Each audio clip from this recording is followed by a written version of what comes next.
You don't exist. Take a perk and a talk of that shit. Money swallowed like sis. Did it perfect in the kid. Got a billion who sang on my head. Look up better put on the road I just spent.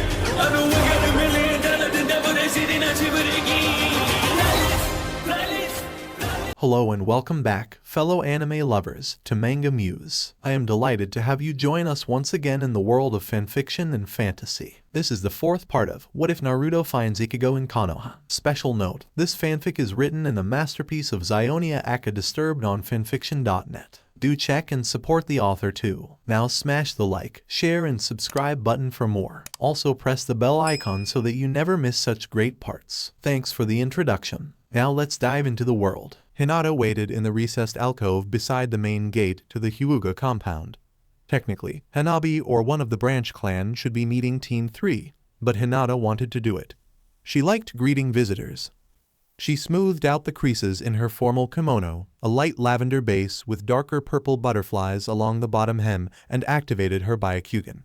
It would not do for a Hyuga to open the door before the guest arrived or after they waited too long. There were Kurenai and Konohamaru walking up to the gate. She had learned the pattern of Kurenai's chakra years ago. She was the easiest person for Hinata to find in the village after Naruto and Hinata's immediate family. Konohamaru was also a familiar presence. He had been to the compound several times, usually in Hanabi's company. They often trained together, and their arguments were legendary. Kurenai's kimono was a deep red that matched her eyes and trimmed in white. Like many shinobi women, she had cut the bottom of the kimono very short so that it just reached mid-thigh and wore leggings underneath.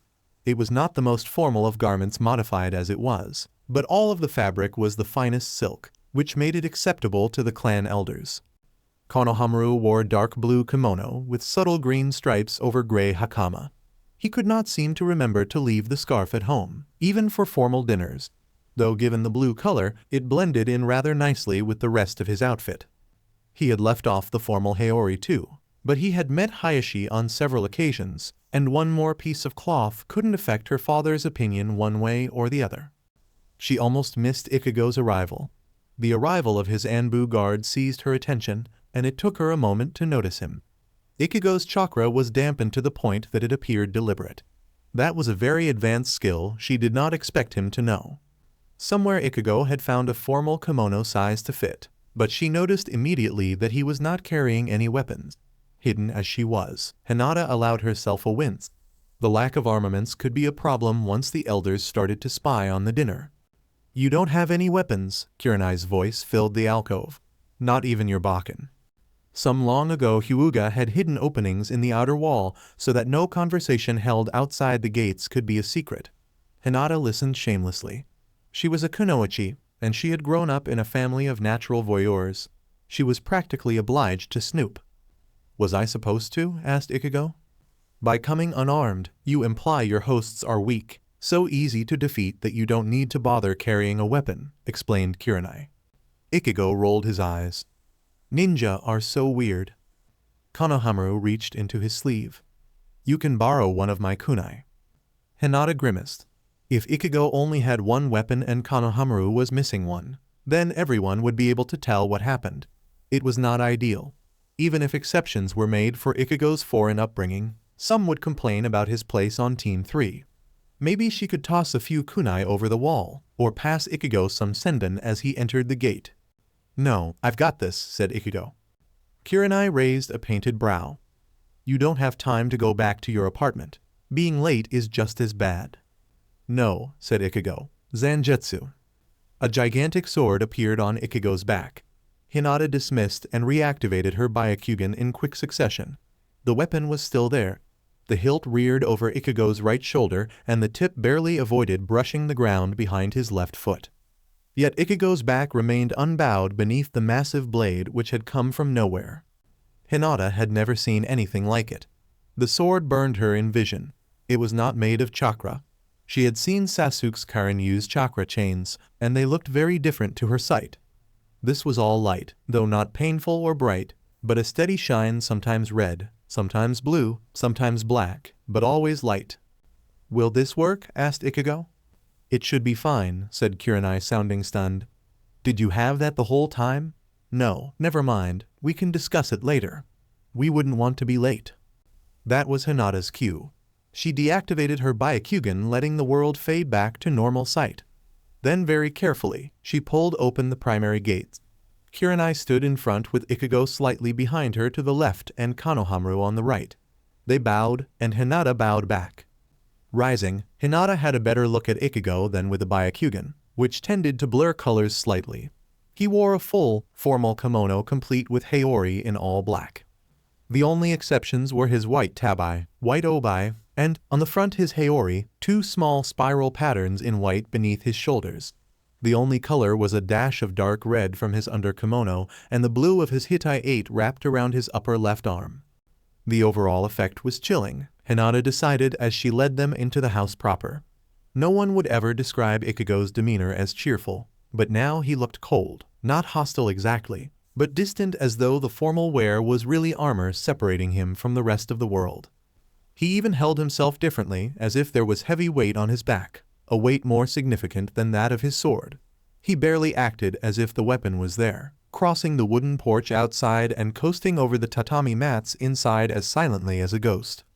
Normally, Hinata preferred to serve her family dinner, but since this was a formal occasion, her father insisted that they be served by retainers. She was able to direct their guests to the proper seats on the tatami mats. Her father was at the head of the room, farthest away from the door. Hinata would sit at her father's right hand, then on her right would be Hanabi, and next to her Konohamaru. Kurenai, as the team's instructor, would sit at Hayashi's left, then Neji, and finally Ichigo. There was a moment of excitement when Hinata realized she did not know what to do with Ichigo's sword. They had rests for katana in other parts of the house, but she doubted they were of a size to handle the massive blade. Eventually, Ichigo rested the weapon against the wall. To her surprise, the point rested firm against the woven mat and did not sink. She thought the cloth wrapped around the blade might have been the cause, or perhaps the weapon was made of some lighter alloy. Either way, she was relieved. Once all the guests were arranged, they bowed to her father, who bowed formally back, and the meal was begun. Retainers, members of the branch house, brought in trays bearing rice, miso soup, pickled vegetables, and grilled fish. After the obligatory round of compliments, and really the cooks had done a very good job, Hinata would need to thank them later. Silence settled over the room as everyone started eating. Ichigo, she observed, had much better manners than Naruto. It was not Naruto's fault. He had raised himself from a very young age with only mild guidance from the third. Jiraiya had been too wrapped up in his spy ring to teach Naruto any normal life skills, and Sakura's time was limited with her work at the hospital. Sasuke did what he could when he was in the village, but he was often away for the same reasons Jiraiya had been. Still, Ichigo looked comfortable in the formal kimono and moved smoothly from dish to dish, never dirtying his sleeves. He ate small bites and expressed the appropriate amount of appreciation for the food. Other than that, he was completely silent. It was amazing to think that he and Naruto were related. After a time, Hinata realized that she had instigated their previous handful of conversations, and it would be up to her again if they were ever to learn about anything about her sister's new teammate. She latched onto the obvious, the seal on Ichigo's Haori that resembled, eerily enough, the swirling tamo of an active Sharingan, though the heads were closer together and tails elongated. I am afraid I do not recognize the spiral pattern you are wearing. Is it a symbol from your homeland, Kurosaki-san? She asked. Ichigo set down his chopsticks and looked at her. His face was a little friendlier than at the start of the meal, but only a little. It's the crest of House Shiba, my father's clan. Hinata dreaded asking why Ichigo did not use his father's name. Fortunately, her father was willing to advance the conversation in her stead. I am not familiar with Clan Shiba, said Hayashi. The Shiba are one of the 5 noble families of Soul Society, which lies outside the elemental countries. I wouldn't have expected you to have heard of them, said Ichigo. He said it so casually Hinata almost missed it. However, she was a kunoichi trained to observe and record the smallest detail, and she was not the only one to take note. You're a noble? Asked Konohamaru loudly and with obvious dismay. Ichigo blinked in honest surprise. Yes, technically. Dad left the clan when he married Mom, but Kyukaku adopted our branch back in a few years ago. Is that bad? Nobility, outside of the daimyo, who is considered something of a warlord, rarely involve themselves in military matters. Ichigo. When they do, it is almost always to hire or order troops, not fight directly, explained Kurenai. What Kurenai did not say was that nobles were elevated record keepers with too much time and too much money on their hands. Most of Konoha's high-ranking contracts came from nobles trying to kill one another or protect themselves from assassination. Sometimes Konoha even received contracts from both positions for the same person. It was up to the Hokage to decide which contract the village would accept. Generally, the higher-paying contract was chosen, though exceptions were made for individuals who had very good or very bad relations with the village. Still, Ichigo's look of surprise had shifted to understanding. It was similar in Japan, where I grew up, back when there were nobles. It's mostly the same in Seoul society too. However, the clan heads of the 5 families usually serve in the court guard as captains, and the lower nobility recognize achieving high rank as an accomplishment. But rank is always determined by skill. Hinata was curious about Ichigo's homeland, Japan. She had never heard of a system that shunned nobility entirely. Even Konoha had the clan council where the more prominent families debated law. She wanted to ask, but knew they were supposed to be assessing Ichigo's skills tonight. Neji leaned in from his seat. "What was your rank, Ichigo-san? You mentioned you had duties assigned by the court guard as a Shinigami." Hinata's eyebrows raised of her own accord. Neji looked utterly serious, but there was a touch of teasing in his voice. Team 3 mirrored her expression of surprise, but her father did not. Doubtless, Neji had reported what he knew of Ichigo to Hayashi when they learned Ichigo would be on Hanabi's team for the exams. Yes, it's a pretentious title," said Ichigo with a scowl. "It's better than psychopomp, all right?" Hinata grew confused. She had never heard the word psychopomp before. Perhaps it was another title for soldiers in Ichigo's homeland. Still, Ichigo continued on regardless. "I was a substitute," said Ichigo. "Or a reservist. Do you have those here? I mostly patrolled Karakura town in place of the regular squad member stationed there, but I was called in for emergencies. Eventually, they had another Shinigami take over when I moved to go to university. But I helped out around there too." Ichigo might scowl and frown most of the time, but that tiny grimace was a reflection of deeper pain. This was not an interrogation despite her father's feelings on the matter. She could direct the conversation away from that topic. "So, you joined the ranks of Soul Society because that was traditional for members of Clan Shiba?" asked Hinata. Ichigo stared. "I didn't know any of that when I started. A hollow attacked our house and the squad member on patrol got hurt pretty bad protecting me. I used her Zanpakuto to kill the hollow and then kept up with her duties until she went back. I got Zangetsu around that time, so I was able to keep Karakura clear pretty easily. It was almost a year before I found out my dad was from Soul Society and even longer before I learned he was a Shiba." If the story was true, and Hinata was inclined to think so, then Ichigo sounded quite noble to her. But she was curious as to how he had grown up not knowing his father's origins. It seemed unfathomable to her. "Was there a reason for that, Kurosaki-san?" "Mom's ancestors and Soul Society had fought each other in the past. I guess my parents thought we would be safer if we didn't know anything," explained Ichigo with a shrug. Hinata suppressed a wince, but Ichigo did not sound upset or resigned.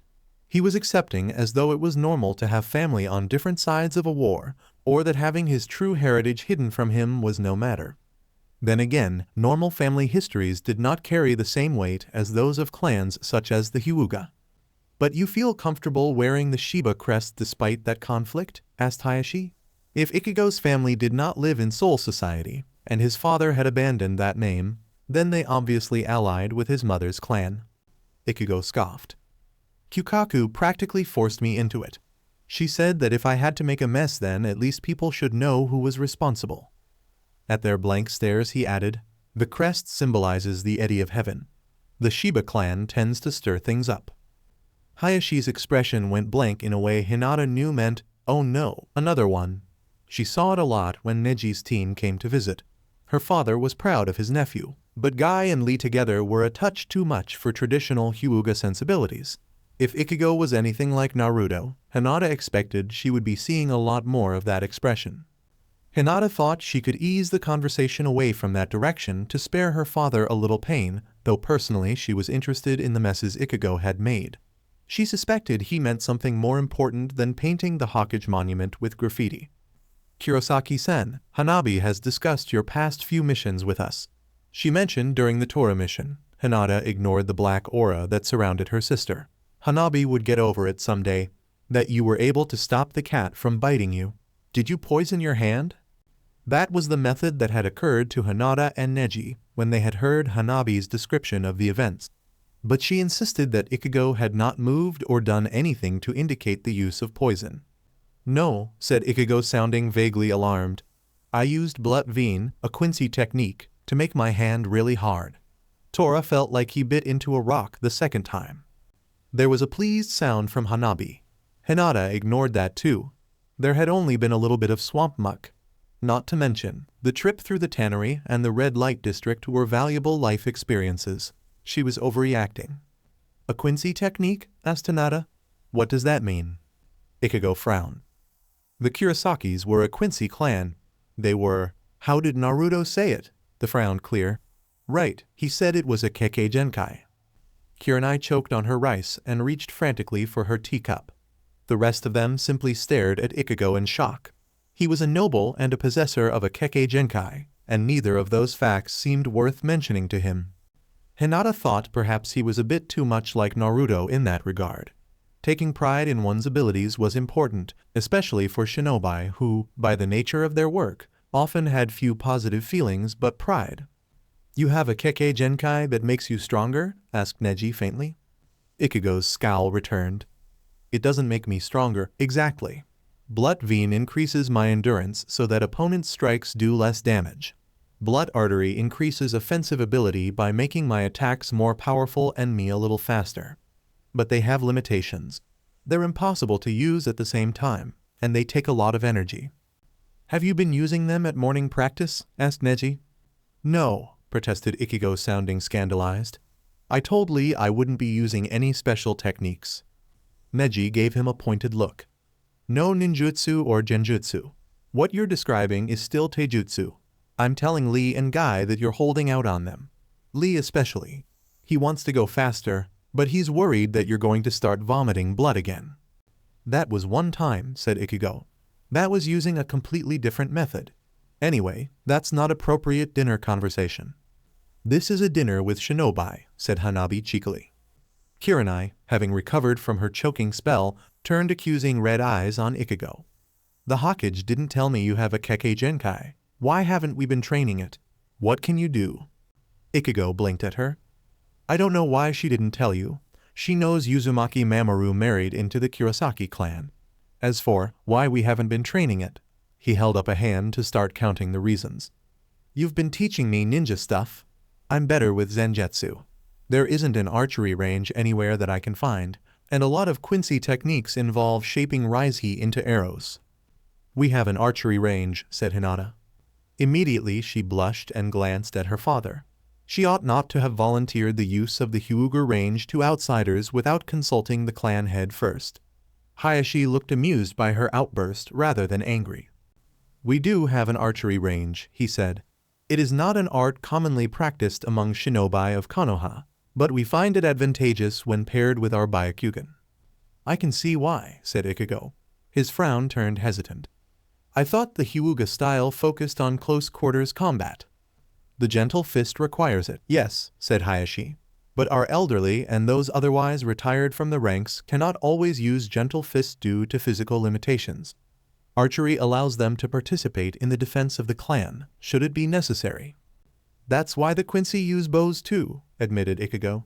I can make a sword too, but I don't need to since I have Zenjutsu. Hinata turned her attention to the blade. She imagined it was a beautiful weapon underneath the cloth wrappings. Another sword would be superfluous and impossible to wield. The sheer size of this weapon indicated a need for a two-handed grip. Hinata wanted to ask about it, but Ichigo had taken up his bowl and chopsticks while the other diners studied the sword. A little guiltily, Hinata realized they had been keeping him from his meal with their constant questions. Instead, she asked after Kurenai's daughter. Kurenai talked enthusiastically about her progress in the academy and her growing prowess at strategy and tactics. That was mostly in part to her babysitters, Konohamaru, who excelled in tactics, and Shikamaru, who was a master of the long game. "Shikamaru is keeping her tonight," said Kurenai. "Nara-san thinks it's good practice for when he has children, but I don't know how true that is. She loves playing shogi for hours, and most kids aren't that relaxed. Not to mention, Shikamaru isn't too enthusiastic about having children of his own." "It might be difficult with Temari in Suna," admitted Hinata. "We have good relations with Suna though," said Konohamaru. "Naruto and Gaara are great friends." "Which is why we have such hopes for the Chunin exams this year," said Hayashi. "Suna will not encourage any sabotage against your team. Along those lines, Kurosaki-san, what sort of combat experience will you be bringing to the exams?" At least Ichigo had time to finish eating while Kurenai was talking, thought Hinata. But she was interested in the answer as well. This was her little sister's teammate and Naruto's cousin. Even Neji appeared interested, and he had spent more time with Ichigo than anyone else. "My combat experience?" asked Ichigo. "Like I mentioned earlier, I patrolled Karakura for hollows. There were a few, very brief wars and the occasional odd incident. But for the most part, I fought hollows." "And how does a hollow rank compared to a shinobi?" asked Hayashi mildly. "We mostly saw basic hollow and huge hollow in Karakura. Those are about genin and chunin level respectively," said Ichigo. He paused and considered. "There was that time Ishida's hollow bait summoned Amino's Grand, but that ended up okay." Neji was staring at Ichigo as if he were expecting more, but Ichigo seemed to content to let that be the summary of his actions. Hinata thought that if they pressed, they might get more, but she suspected Ichigo would resent them for it. Antagonizing the shinobi that Tsunade-sama herself had selected to complete Team 3 would not be wise. Her father seemed to be thinking the same thing. He followed a different line of inquiry, turning his attention to weapon Ichigo had brought with him. "This Zangetsu is the sword you used when fighting hollows?" he asked. Ichigo nodded. "Yes. I've needed to have Zangetsu reforged a few times. But this last time, we found a good form. It hasn't broken since." Hinata kept her face clear, but on the inside she was astonished.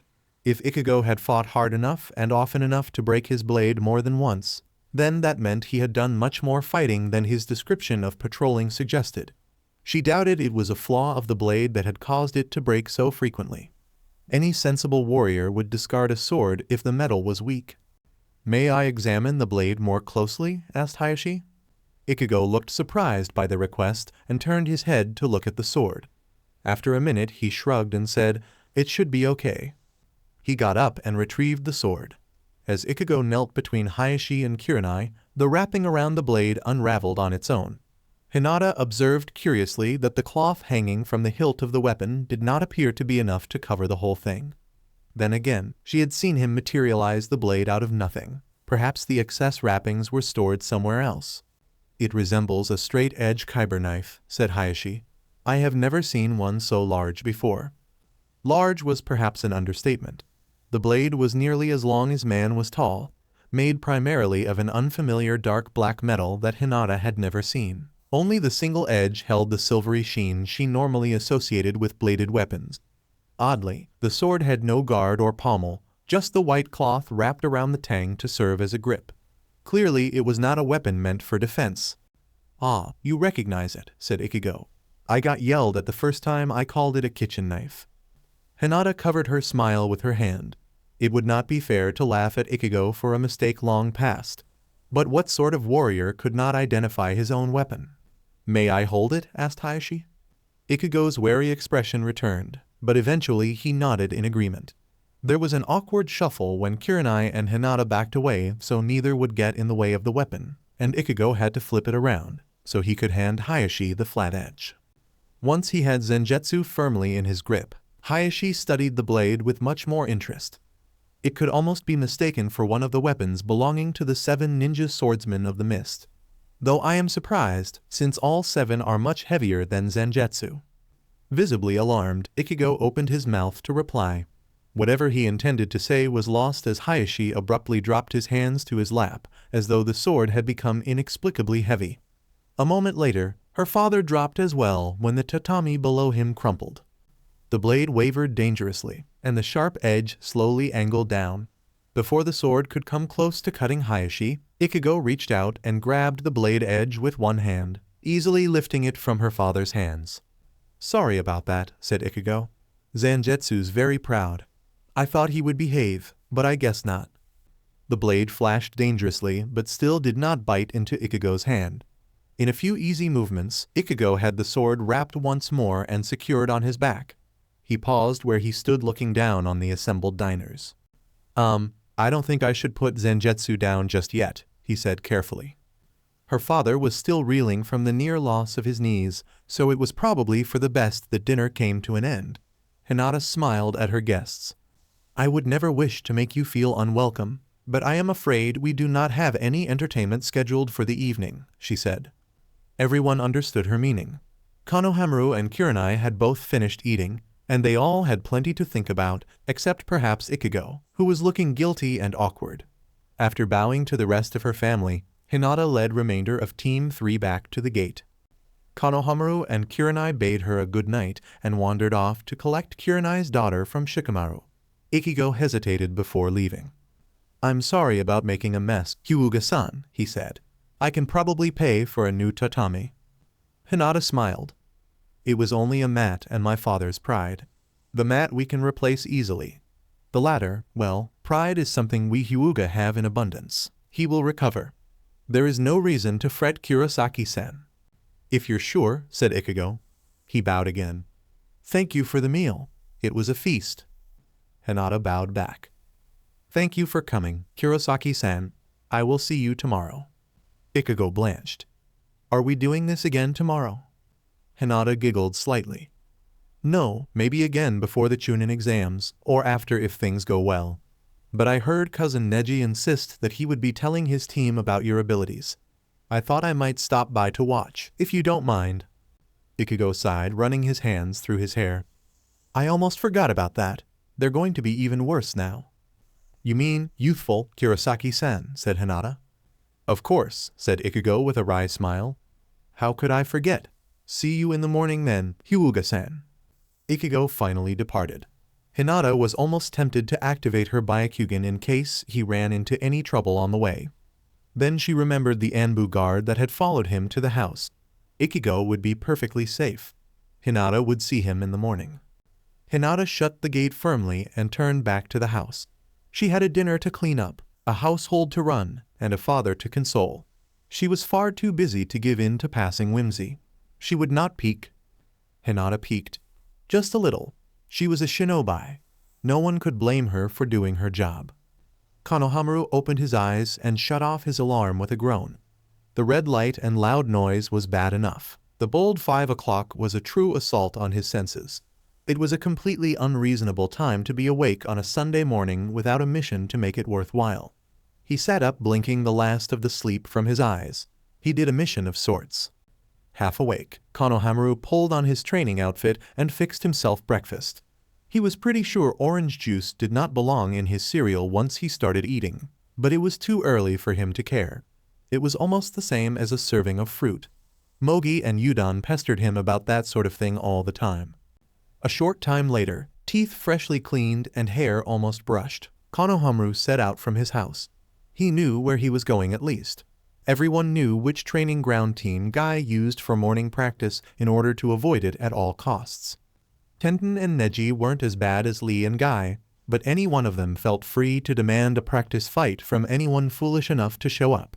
Konohamaru was willing to risk that none of the taijutsu experts would consider him a challenge. He landed with a crash, his usual method, and recovered with a sloppier roll than was typical. He even gave up his pose halfway through as a bad job. Konohamaru was not a morning person unless the safety of the village was at stake. "I'm surprised to see you out of bed this early." Konohamaru blinked as he recognized Aunt Kurenai's voice. Looking around, he realized he wasn't the only visitor. His aunt, Hanabi, and her sister were also there. Hinata looked impeccably dressed, but he was happy to see Hanabi looked equally displeased by the early morning hour. "Why are all of you here?" asked Tenten. She was considered the sane member of Team Guy. but she still looked depressingly awake to Konohamaru. Standing next to her, Neji smirked. Last night, Ichigo told us that he has a Kekkei Genkai that enchants his taijutsu ability and that he hasn't been using it. They all wanted to see the fight this morning. The rest of his team looked stunned, but while Lee appeared excited, Guy was more reserved. He turned to Aunt Kurenai for confirmation. That's what he said, agreed Kurenai. And it will be a good opportunity to gauge Ichigo's taijutsu level. Hanabi's the only one of our team that specializes in that area. He is most skilled, said Guy. He gazed over Konohamaru's head. Speaking of which, Konohamaru turned and almost got a foot to the face for the effort. At the last moment, Ichigo seemed to gather a bit more speed and landed behind Konohamaru instead of on top of him. Konohamaru turned back around ready to yell his frustrations to the sky, but was stopped by the utterly dismayed on Ichigo's face. You're all here? He asked. Superfluously, in Konohamaru's opinion. Obviously, they were there. Konohamaru had almost had his head kicked in being so at hand. Ichigo, Neji mentioned you have a Kekkei Genkai that enhances physical ability, said Lee. Why did you not reveal it before? Ichigo glared at Neji, but even Konohamaru could tell it was for show. It's an advanced skill, and I thought this was just simple practice, said Ichigo, and I'm not the best at using it. What better place to practice your skill than among those immersed in the springtime of youth, said Guy apparently over his reservations. Konohamaru twitched and slunk over to stand next to Aunt Kurenai and the Hyuga heiresses. He was taller than all three, but if he ducked down, then he could definitely hide behind them. After a series of threats and cajoling cries, Ichigo finally agreed to use his Kekkei Genkai. Watching the group warm up was almost enough to lull Konohamaru into a false sense of security. It almost made him want to stretch. But if he so much as moved, he would be drawn into the madness with no hope of escape. Eventually, though, Ichigo and Lee deemed themselves ready to fight. The other members of Team Guy joined the rest of them on the sidelines, and all three Hyuga activated their Byakugan. So, there are two modes, defense and offense, but they can't be used at the same time, said Ichigo. Which one would you rather see? Offense, said Lee brightly. Let us see what sort of damage you can do. Ichigo nodded. He closed his eyes and concentrated. After a moment, he opened them again. Ready. Konohamaru didn't notice anything different. He glanced at Hanabi. I can't see any difference, she said in response to his look. Maybe a thickening of chakra, suggested Hinata. Ichigo doesn't use his chakra to enhance his movements normally, said Neji. They don't use it at all wherever he's from. Lee and Ichigo got started. Lee attacked while for the most part Ichigo dodged. Even though Lee increased his speed with each hit and Ichigo kept up easily, it didn't seem out of the ordinary, especially if the growing look on frustration on Lee's face was any indication. Don't be a wimp, Kurosaki. Hit him, called Tenten. Ichigo started in surprise, but the next time Lee got close, Ichigo slipped under his guard and slapped him in the chest with both hands. Konohamaru was in a position to see the veins on Ichigo's hands turn black, and presumably the Hyuga saw more, but they were all distracted by the way Lee went flying up and over the tree line on the opposite side of the training grounds. There was a loud crash from somewhere out of sight. Evidently, Lee had landed badly. Ichigo turned and pointed. Is he? He's fine, said Neji. What did you do? I attacked him, suggested Ichigo like he wasn't really sure. It's what you wanted. A moment later, Lee bounded out of the shrubbery. That was amazing. Youthful energy surely fueled your strike. May I remove my weights, Guy-sensei? It is your own decision, Lee, said Guy fondly. His expression turned serious. However, do not forget that this is a practice bout. Your flames and Ichigo's should only inspire, not destroy. Weights, muttered Ichigo. Konohamaru assumed he had filtered out the rest. He had only been sparring with Team Guy for little more than a week. Perhaps that was long enough to acclimate to the energetic Jounin and his pupil. The thought gave Konohamaru chills. Lee promptly sat down and started unwrapping his arms and legs. He had lots of practice by this point, and in short order all the bandages were removed. He tossed the weights aside casually, forming small impact craters as they hit the earth. Weights, said Ichigo. Right. Lee stood up. Let us begin again. I will be much faster this time, Ichigo. He was faster, so much faster that Konohamaru had a hard time tracking his movements. A glance at Hanabi showed she was having similar difficulty. A Sharingan would be useful in a situation like this. Ichigo didn't have the same problem as the other genin. He was keeping up just fine. He kicked Lee in the side, but Lee got his arms up in time to block and only went skidding part way across the clearing this time. Lee was getting in several hits of his own, but Ichigo seemed to shrug them off easily enough despite using the offensive manifestation of his Kekkei Genkai. Konohamaru missed the exact sequence of events, but on second Lee and Ichigo were up, and the next, Lee was on the ground. Ichigo aimed a punch at Lee's face, who rolled out of the way. Ichigo stopped before he could hit the ground, but something, the force of his attack maybe, kept going. An impact crater blossomed beneath his fist almost half a meter deep in the center and 3 meters in diameter. Lee, caught by surprise, tumbled backwards into the crater, rolling to a stop against Ichigo's outstretched arm. The two stared at one another before Ichigo pulled back and Lee jumped to his feet. "Most impressive," said Lee. "I would have to release a gate to mimic the feat." "Thanks," said Ichigo. He didn't seem too concerned about almost crushing Lee's head, but he had probably anticipated Lee's ability to dodge. "You are most welcome. Shall we go again?" asked Lee. "Perhaps Ichigo might demonstrate the defensive manifestation of his Kekkei Genkai," suggested Guy. He didn't look worried either, but Konohamaru thought there might have been some extra tension in his stance. "That's fine with me," said Ichigo. "It is more than acceptable," said Lee, moving into his starting position. "Let me know when you are ready." Ichigo took a deep breath. There was still no visible change that Konohamaru could see, but he had to have done something. "All right, ready," he said. Ichigo shifted into an opening stance opposite Lee's.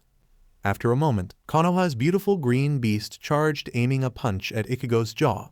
Konohamaru realized just before the hit connected that Ichigo wasn't going to move. There was a crunch. Ichigo's skin glowed with the same black lines at the point of contact, and Lee turned white with pain. "Oh dear," said Hinata. "I can fix your hand, Lee-san." Hinata hurried over to the pair to begin healing Lee's cracked knuckles. Ichigo stood a few feet back watching with interest. "I didn't think you would believe me if I said punching wouldn't work," he explained. "Blood vein hardens the blood vessel and makes the skin almost impossible to pierce." "An impenetrable offense," said Lee weakly. "That feels much better. Thank you, Hinata-san." Hinata gave him a look. "Don't use that hand to fight anymore today. If you do, I'll tell Sakura and have her yell at you." She turned to Ichigo. "It does seem impossible to beat, if nothing can penetrate your skin." Ichigo blushed faintly. "Well, almost impossible. It can be torn with enough force." "Sounds like a job for me," said Tenten. "Call up that sword of yours, and let's go." Ichigo stared at her.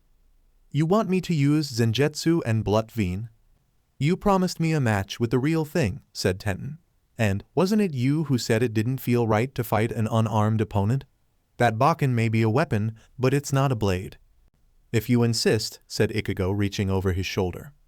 Konohamaru watched carefully, but he still couldn't tell how Ichigo summoned the massive sword. One moment there was nothing, and the next there was a sword strapped to his back. It looked damned impressive, though almost as good as one of Konohamaru's top-tier ninjutsu or Aunt Kurenai's genjutsu. The next match got underway, and Konohamaru stared in amazement as Ichigo casually batted Tenten's flurry of weapons from the air with his sword. The ones that he missed just bounced off his skin. After a few unsuccessful tries, Tenten called over Neji to help her out. She would throw the weapons, and the ones that Ichigo deflected, Neji could direct back with his chitin ability. For his part, Ichigo didn't seem bothered at all as he faced off against one of the deadliest taijutsu combinations in Konoha. When they started to speed up, he even seemed to be having a good time. "We are going to die in taijutsu practice," said Konohamaru quietly to his teammate. Beside him, Hanabi's grin was vicious. "Who cares if we get pounded in taijutsu practice? We are going to dominate in the exams." Konohamaru returned her grin with one of his own. Hope swelled in his chest. "Oh yeah, this year we are going to win." Sakura stood with her hands on her hips and surveyed the tree-covered training ground with an approving eye. It was virtually identical to the area where Tsunade had first taught her how to enhance her attacks with chakra. It would be a good place for Karen to learn. She glanced at her student. Karen's training outfit brought to mind Sakura's own red dress. Though with the muted colors and the gaiters, it was far more practical than Sakura's had ever been. Sakura's bright clothing and pink hair made her a target on the battlefield, but she was strong enough now to wear those colors with pride. Most medic nin learn basic medical jutsu first and have much more experience with chakra manipulation before they even begin this method, she began. Karen snapped to attention. Her body quivered, betraying her excitement, even as her face remained calm. Sakura added biofeedback as another thing for the girl to practice. However, given the recent kidnappings, Tsunade Shishu and I agree that you should start learning the offensive applications first. This will also help you control your chakra when you begin performing medical ninjutsu on patients, explained Sakura. And what are we doing, Sakura-sensei? Asked Karen. You said we would be evaluating my hand-to-hand abilities today, but now you're talking about chakra control. Sakura grinned as she pulled on her gloves. Any shinobi can use chakra to enhance their strength and speed. By constantly flooding the muscles with chakra, hits can do much more damage. She channeled chakra into her and punched the ground. Her fist sank into the ground up to her wrist. She let Karen look into the hole and then motioned for her to move back. Medical jutsu require perfect chakra control, and with that sort of precision-trained medic nin can apply the most chakra at the perfect instant to have the greatest impact, she continued. Sakura hauled back her fist and punched the ground again. This time earth shattered into thousands of pieces, forcing Karen to jump back or fall over. Sakura was pleased to see the girl manage to land on her feet. She smirked at the odd expression on Karen's face. That's called cherry blossom impact, said Sakura. Your goal for today is breaking the first layer of the earth by gathering chakra in your fist and releasing it the moment you hit the ground. Awesome, said Karen. Her expression grew curious. But then, if I'm going to be practicing, then what will you do? Sakura flexed her hands. You'll be learning the same way I did. In the field, you'll be under constant attack and still have to perform perfectly. Prove to me that you can do it, and I'll stop for the day. Oh, said Karen nervously. When do we start? Right now. Sakura punched at Karen, who dodged and hit a tree, which exploded on impact. Karen had one advantage over Sakura when she first started training, and that was her already impressive stamina and chakra reserves. Sakura had started out with perfect control and been able to build up her reserves over the years, but she would never possess the massive strength and stamina of Tsunade. If Karen learned Tsunade's technique, well, Sakura would have to see if she was capable first, but the potential was huge. Now, the original purpose of this technique is to scare off your attackers so you can heal your teammates without interference, said Sakura. You'll want to aim at rocks and trees so I can't get close. Karen darted toward Sakura and punched the dirt. She had started channeling chakra too early and only made a small dent in the ground. She had been able to channel chakra into her hand though, otherwise she would have broken a bone. Sakura quickly covered the mark with a strike of her own, breaking the top layer of the soil in all directions. She didn't have to use her cherry blossom attack every time. That would be a waste of chakra. Karen continued to retaliate, throwing punch after punch at the ground, at the trees, at the occasional large rock. Every strike was a little closer to perfect. She always managed to get out of range of Sakura's hits too. Even it meant jumping into a tree or throwing herself on the ground. She received less damage that way than by staying still and being hit by shrapnel, which meant she could keep going. Sakura was impressed despite herself. She hadn't really expected for Karen to get it on the first day. Sakura had collapsed from chakra exhaustion before she managed the first time, but Karen was still going even as the afternoon stretched and the shadows grew long. At one point, Karen landed behind Sakura, intending to strike at the large boulder she had at her back. Sakura jabbed back with her elbow, exploding the rock before the other girl could make contact. She used less chakra than usual, so the boulder only split into a few pieces rather than several. She didn't hear Karen moving away and worried that she may have been caught in the explosion anyway. When Sakura turned to look, Karen was standing still wearing an expression of amazement. It quickly shifted to calculating as Sakura watched. You can use chakra with any part of your body? She asked. Even the feet? Sakura gave a rueful smile. She had never taught a complete beginner before, so she probably could have explained a little more. And while the academy at the curriculum had advanced since she graduated, they still left potentially dangerous ideas like tree walking to be taught to actual genin by their jounin instructors. You can channel chakra from any part of the body, even the feet, confirmed Sakura. Though the bottom of the foot is the hardest area to use for that purpose. Karen didn't seem to hear that part. If you can use the feet, then it's like kicking a ball at just the right point. Sakura watched in amusement as Karen eyed a nearby oak.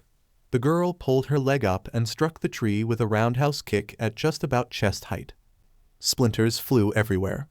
The crown toppled to the earth as Karen's kick reduced the tree trunk to little more than sawdust.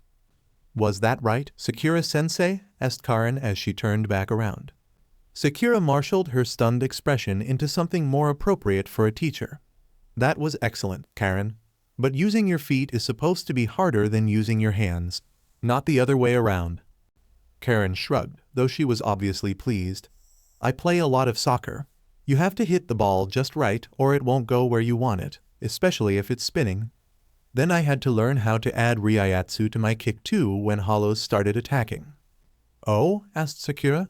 I guess ryayatsu really is a lot like chakra then, if you can use it the same way. Karen had grown tense while Sakura spoke, but after a moment, her shoulders relaxed and she took a calming breath. Naruto, we could trust you, so Ikai Niai thought I would be okay if I told you about ryayatsu and that sort of thing, if you want to know. Sakura gave a fond smile. Of course Naruto thought she was trustworthy. She looked over the destroyed training grounds. It was probably enough for today. I just want to test one more thing, and then we can talk about it, she said. Karen tensed automatically when Sakura reached for a pocket in her vest. Sakura grinned at her response. No more of that kind of testing. Though we will try again tomorrow, and you will need to use your hands, she said. She pulled a piece of paper from her pocket and held it up for Karen to see.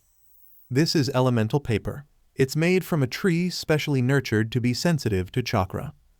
What does it do? Asked Karen curiously. Shinobi use it to determine their elemental affinity, explained Sakura. Every person has a natural affinity for one of the 5 major elements, though it is possible to learn an additional affinity with practice. My affinity is earth. She channeled a bit of chakra into the paper. It turned to dirt and crumbled. She brushed off her hands and retrieved another piece for Karen. And I just put some chakra into it? Asked Karen. That's right, said Sakura. Karen stared at the paper. A moment later, it went limp in her hand as it grew soggy. Looks like you have a water affinity, said Sakura. There are lots medical jutsu where that affinity can be useful. It's also supposed to be common among the members of the Uzumaki clan. Karen gave a tiny smile. Maybe there's something in one of grandfather's scrolls. They have all sorts of things in them. Scrolls from Uzumaki Mamoru? Asked Sakura, raising her brow. It's possible. Just check with me or Naruto or Iruka-sensei before you try anything. Of course, said Karen quickly. Sakura gave her a pointed look. She knew Naruto. If Karen was anything like her cousin, she would jump into a situation without considering the consequences. Karen raised her hands to ward off Sakura's glare. I won't. Not like some people. Sakura lessened her glare. Probably the brother. He was Kurenai's problem for now. If necessary, Sakura could suggest to Naruto that Ichigo might hurt himself practicing on his own. Naruto could stop it, but would probably work himself into a panic in the process. There hadn't been any evidence of that sort of behavior yet, though she had heard a few rumors about the kidnappings and his practice with Team Guy. Tell me anyway, said Sakura. Most of Uzu's techniques have been lost. There might be something we can use. Now, what can you tell me about chakra? Karen hesitated. She glanced into the trees. Sakura realized after a moment that she was looking for the Anbu who was tasked with security detail. Anbu-san can stay out of hearing range, if you think he needs to, said Sakura.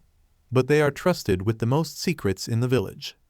Then Tsunade-sama can tell them, said Karen flatly. You might want to sit down. Sakura raised her brow and took a seat on a piece of shattered rock. She gestured for Karen to sit across from her and prepared to listen. Karen outlined the whole situation from start to finish. They weren't from some distant country beyond the borders of the elemental countries. They were from a different dimension entirely. In Karen's home dimension, there were several planes of existence, one of which was Soul Society, the afterlife.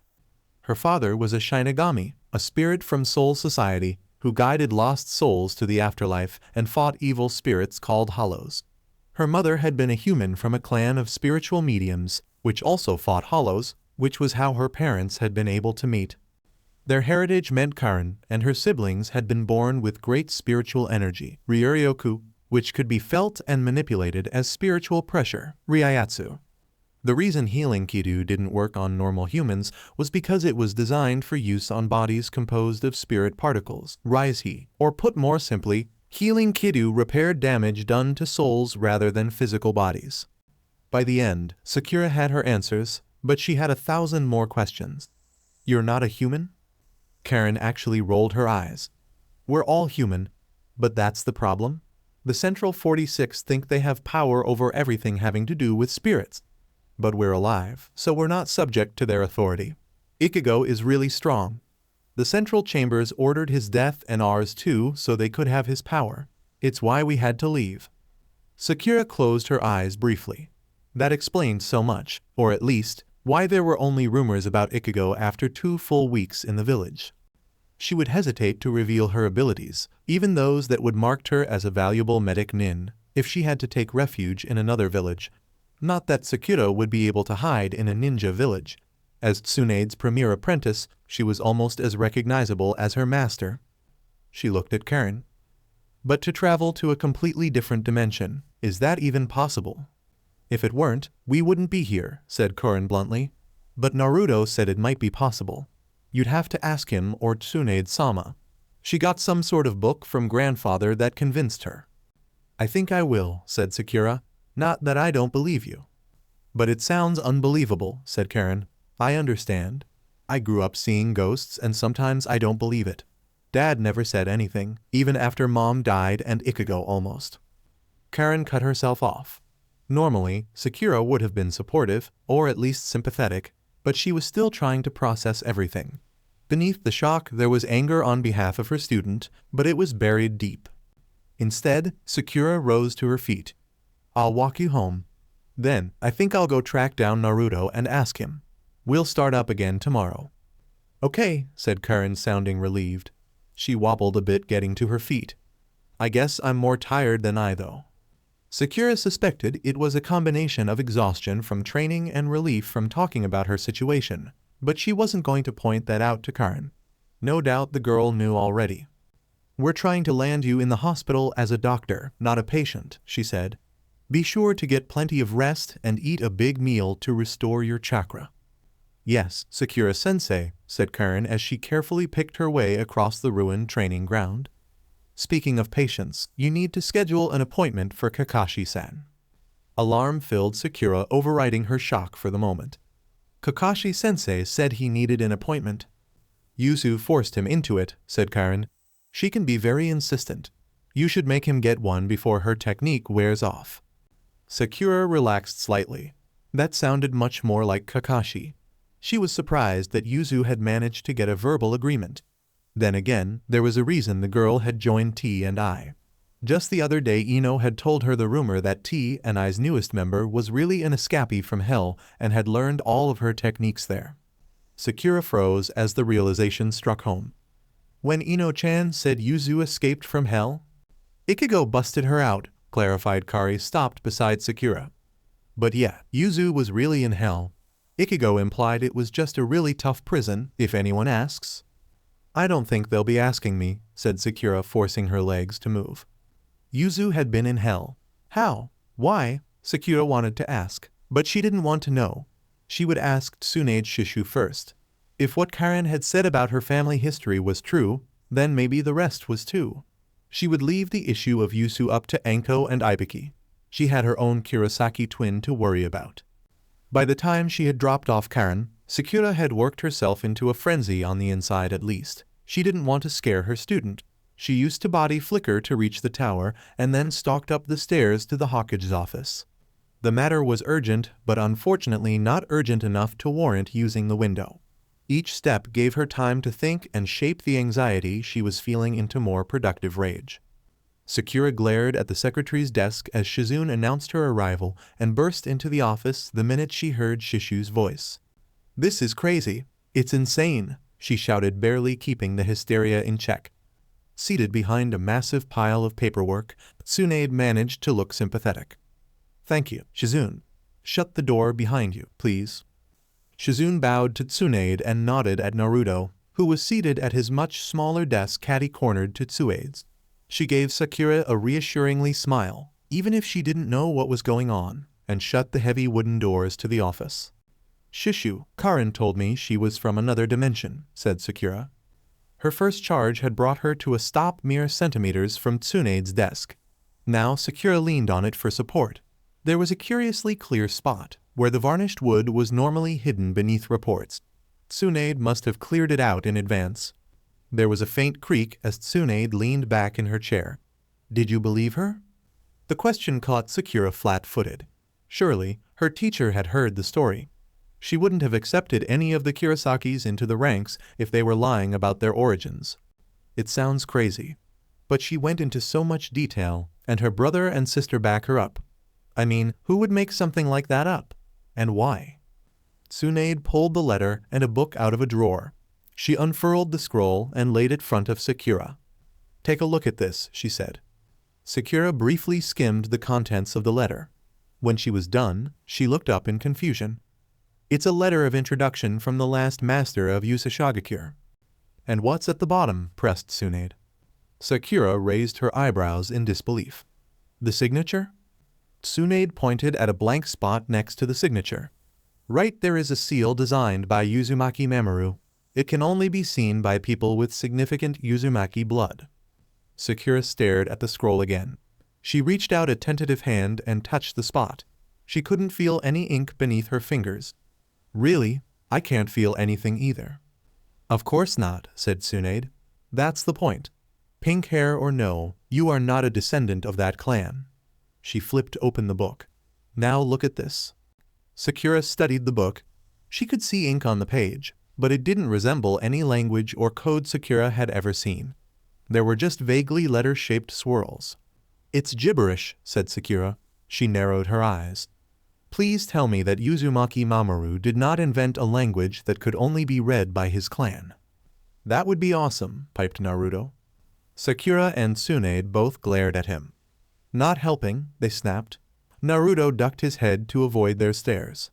Tsunade flipped the book close and tapped the cover. While that would have worked, Mamoru made the book himself with seals that would make the book unintelligible to people not of Uzumaki blood. It's an amazing blend of genjutsu and fuinjutsu. "So?" asked Sakura. While examples of advanced fuinjutsu were rare and always interesting to observe, she couldn't see the point. Tsunade raised a brow. Sakura blushed. Only someone with Uzumaki blood and excellent grasp of sealing techniques, like the master of Uzu, could have possibly made the book. Right. What does it say? There are 5 parts. Tsunade held up a hand displaying all 5 fingers. First, the beginning has proof of identity, records of secret deals between Uzu and Konoha that only the master or Hokage would know. Second, a brief description of the seal he used to transport himself and why he did it. Next, there's a description of his arrival on Earth and how he met his future wife, the late Kurosaki Tsukina. Part 4 includes a history of the Quincy, which describes their abilities and their many conflicts with the Shinigami of the Court Guard divisions. At the end, it seems he was using it as a journal describing his own interactions with hollows and mentions of his daughter, Masaki, summarized Tsunade. She lowered her closed fist with a look of resignation on her face. The last entry mentions swarming hollows, but there is no follow-up. I can only assume he was killed. Sakura folded her arms and glared at the floor. That was a fairly comprehensive record. Obviously, Uzumaki Mamoru had wanted to leave enough proof that any future Hokage would be convinced of his descendants' honesty. Furthermore, he had anticipated needing such a record in the first place. Perhaps he had expected his descendants to return to the elemental countries one day. If there was bad blood between the Quincy and Soul Society, then he might have foreseen the need of an escape. "Hey, Bachan, can I have a look at that journal?" asked Naruto, crashing through Sakura's thoughts. Tsunade casually chucked the book at his head. Read it if you want. Just don't show it to anyone including the Kurosakis. I want some way to independently confirm what they tell us. Gotcha, said Naruto, tossing a casual salute. Whatcha thinking about so hard, Sakura-chan? Sakura raised her head. Karen said the central chambers ordered their deaths so they could have Ichigo's power and the girls too. Do you know what she meant? Tsunade glanced at Naruto. You're the one who heard the story. Naruto turned an unusually dark gaze on Sakura. Karen told you that their mom was a Quincy and their dad was a Shinigami, right? Sakura nodded cautiously. That had been a fairly important point in family's history. On Earth, people normally couldn't see Ryayatsu, so if their mother had been a regular human, she wouldn't even have noticed their father fighting an evil spirit. Karen had also mentioned that the same stricture didn't appear true in the elemental countries. Sakura had been able to see the glow of Karen's healing Kidu, and several shinobi had seen Ichigo's Zanpakuto. That meant all the shinobi, and probably most of the civilians, had enough spiritual power to see ghosts or Shinigami on Earth, or be a tasty snack for a hollow. Well, near as I can tell, Ichigo ended up with Shinigami powers in addition to the Quincy power he inherited from his mom. His combined heritage made him super strong, explained Naruto. They didn't say exactly how strong, but he's at least equal to the best fighters in Soul Society, so I'm guessing a lot. Ichigo's significantly stronger than Karen and Yuzu in terms of spiritual power and more familiar with the techniques the Shinigami and Quincy use, said Sakura to eliminate any doubt. She mentioned it in her interview. Tsunade made a note. It's good to have that confirmed, though we had already suspected. Send me a transcript of your interview when you have a moment. Keep going, Naruto. Naruto rolled his eyes and shared a quick grin with Sakura. Then his face grew serious again. The Central Chambers is the government of Soul Society, but they aren't fighters, not like the Hokage or even the daimyo. So when they realized they couldn't order Ichigo around because he was human, they got upset, scared, and angry. She did say being a human was the trouble, murmured Sakura. A sinking feeling was growing in her chest. The orders to the regular army were to kill Ichigo, said Naruto. His voice deepened into a growl and his eyes flashed red. But they also sent secret orders to some scientist, Kuratsuchi Mayuri, who also happens to be a captain in their army, to capture Ichigo's soul, and Yuzu and Karen's too, before he crossed over. The Central 46 wanted the scientist to figure out how to copy Ichigo's power into other Shinigami, so they could have their own super army. Who does that sound like? Sakura paled and glanced at Tsunade. Orochimaru. Tsunade grimaced. It sounds similar to his experiments, yes, except this scientist in Soul Society had the government's backing. So he would have gotten away with capturing and experimenting on them, said Sakura. Her terror warred with her rage on behalf of her student. They're on the run from the government of the afterlife. Of course, they had to leave. That's what I thought when I first heard it, agreed Naruto. He sounded a touch too casual. Sakura knew he was angry. She had seen the evidence already. It sounded like a horrible jumble of Naruto's awful childhood and the tragic story of the three Sannin rolled into one terrible nightmare. At least, Sandaime-sama had tried to protect Naruto from the weight of the Kyuubi, and he had banished Orochimaru and disbanded Root. Even if neither of those attempts were successful in the end, it was far more than this Soul Society had done for Karen's brother. You can understand why we're keeping the Kurosaki's personal history under wraps, said Tsunade. Though this kidnapping situation is making that difficult. Oh? Asked Sakura, latching on to a more comfortable subject. How is that, Shishu? Tsunade sighed. Attempts have been made on Ichigo twice already, both times in the presence of Team Guy. Coupled with what Ichigo revealed at Team 3's welcome dinner at the Hyuga compound, Neji is growing suspicious. He's already reported this morning, independently of Team Guy. Is it something I should know about? Asked Sakura, glancing between Tsunade and Naruto. Ichigo had yet to go to the hospital for a mandatory physical, nor had Yuzu, though they had both given blood to determine their relationship to Naruto, and Yuzu had her health evaluated by the academy's nurse. Sakura had given Karen a physical to demonstrate how the process differed from the ones she was used to in Karakura. Very little, truth be told. She would rely on Anko, or Ino, to bring in Yuzu before she started serious work in the T and IHQ. For Ichigo, she might have to speak to Kurenai to arrange an appointment. Naruto chuckled. It should definitely make his checkups go a lot faster. There is that, admitted Tsunade. Sakura narrowed her eyes in suspicion. Shishu had designed the parameters for a medical checkup herself. There were no shortcuts. What aren't you saying?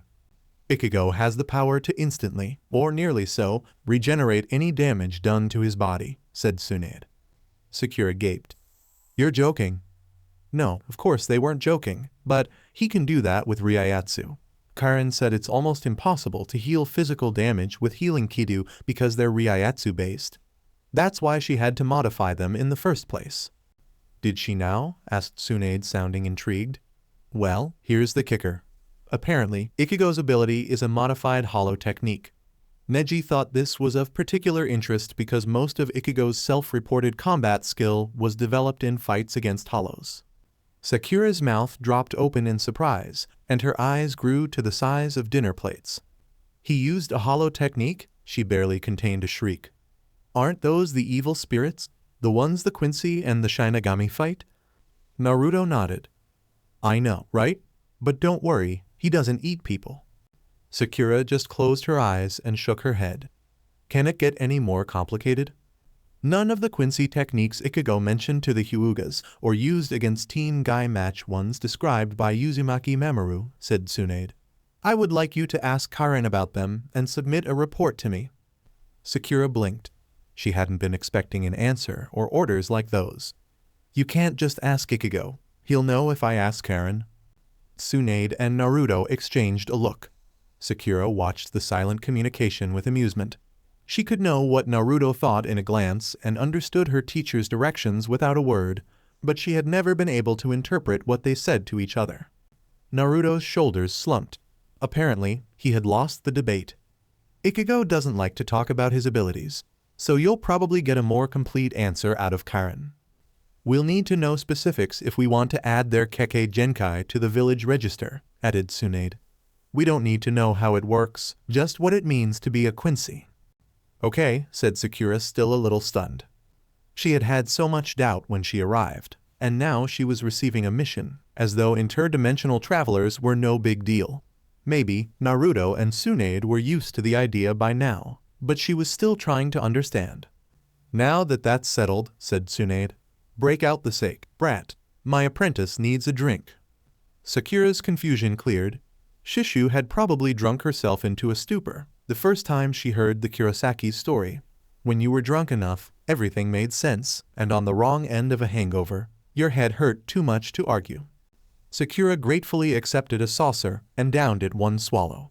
When she looked up, Naruto and Tsunade were watching her expectantly. She stared back levelly and channeled inner Sakura, who always seemed to know what to do in these situations. She held out her cup. I'm going to need a lot more sake. Suijutsu stalked through the crowd. He wasn't exactly suited for this sort of mission. Sasuke was the one with the self-control and the face that could blend in anywhere. Karen had the brains to remember a dozen background stories and the personal details of every person she talked to. Suijutsu was just the guys with a sword, a shark-toothed grin, and battle lust, and right now, he had none of those things. He dropped onto a stool at the bar and grimaced when the motion pulled at the collar of his tunic. He irritably jerked the brown fabric back into place. It was no wonder civilians moved so slow. Everything they wore was heavy and loose. He could barely recall a time when he wasn't wearing shinobi garb. Not that stupid civilian clothes would interfere if he had to knock some heads together. The innkeeper appeared in front of him. A thick white beard with the occasional strand of brown covered most of his face, and he appeared to be smiling, but there were worry lines on his forehead and at the corners of his eyes. What can I get for you? A beer, a good one, said Suijutsu. Right away, said the man, and he hurried off. In a moment, the innkeeper was back. He leaned in close when he set down Suijutsu's mug. You need to get your red-headed friend out of here as soon as possible, he said quietly. Suijutsu stilled. Oh, why is that? The innkeeper tilted his head slightly. The men in the corner, they've been targeting traders that come through. They're looking for members of the Uzumaki clan. Why, I couldn't say. Uzu was destroyed decades ago. Adrenaline flooded Suijutsu's body. This was the sort of lead they had been trying to find. He kept his face as calm as possible. Red hair isn't a sure sign of being an Uzumaki, said Suigetsu quietly. Still, practically every Uzumaki Suigetsu had heard of had red hair, except for Naruto. They don't care, said the innkeeper harshly. They spend money like it's water, so the pay must be good. Be careful. He pulled back. If you need anything else, let me know. Suigetsu took a sip of his beer as the innkeeper wandered off. If the men in the corner were paying customers, then the innkeeper was either a very honest man or a very corrupt one. He could either be warning them in truth or setting them up for capture on the way out of the village. Suigetsu considered it some more. Well, if they were going after traitors, then that was bad or business, or maybe the old man had a little red-headed grandchild and was worried about his family. Suigetsu snorted into his mug. That was why he left the thinking to other people. There were just too many options. He preferred fighting and killing any day of the week. He set down his beer and leaned against the counter, turning ever so slightly to get a look at the guys in the corner. What he saw made him frown. They were shinobi, they had to be given the way they held themselves, and probably missing nin too. Not famous missing nin, like Akatsuki had been, or even highly ranked shinobi. Jounin would know better than to broadcast like that. They were probably genin, who ran off after failing the exams one too many times, or maybe some very low-ranked chunin at best. But guys like that shouldn't have lots of money. They had to compete with other, better missing nin for jobs the villages wouldn't take, or for ones at lower prices than the villages would charge. They should be holding tight to every coin they could for when work was scarce, unless they expected their sudden windfall to continue.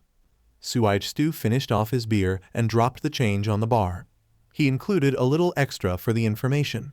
Whatever the innkeep's motivations, he had identified the trash for Suigetsu. The swordsman sneered at the group in the corner and stalked out of the inn. He wasn't very well going to lead them straight to their room, even if it would be an easy job to get the room number from the innkeeper's books. Suigetsu had only walked half a block when the group of shinobi tumbled out the door. He rolled his eyes and kept going. Keeping his awareness of the group, he looked for a good place to have a confrontation. Eventually, he darted into the space between two buildings. With Kubikirabacho, there wouldn't have been enough room for him to fight. Relying on the own strength of his body, which was substantial after all these years of carrying the heavy blade, he would have just enough space to confront two attackers at a time and no more. He could even flee down the opposite end to the other street, if they didn't have any backup. He doubted they had backup, or that he would need to flee. Even without a sword, he was still a member of the elite team Taka. Suigetsu turned and waited for the group of missing nin to either pass by or follow him into the alley. A moment later, he was rewarded as a trio appeared in the empty space between the buildings. A fourth was standing by in the street proper. That was the full group from the inn, and Suigetsu didn't know if there were more. "What do you want?" he demanded. The one in front stepped forward. He was shorter than Suigetsu but had more bulk. With hazel eyes and tan skin, there were a dozen places this missing nin could have once called home. There wasn't even a forehead protector to show his former affiliation. "Call down, buddy," he said. "We've got a business proposition for you." Suigetsu bared his teeth in fierce mimicry of a grin. "You conduct much business in alleyways, buddy?" Buddy grinned back, not intimidated by or not noticing Suigetsu's sharpened teeth. "Sure, when it's of a sensitive nature. We don't want to scare the townsfolk too much." "What the fuck do you want?" repeated Suigetsu. It pissed him off that this pathetic missing nin was playing around with him. "You're new at this, living without a village, I mean," said Buddy. "You've got no shinobi gear and no weapons. Even if you are good, you can't convince civilians to hire you if they don't think you're a real shinobi." Suigetsu glared at the idiot. He wasn't an infiltrator. He was a killer. So what if he couldn't pretend to be a civilian properly? It was a useless skill for someone like him.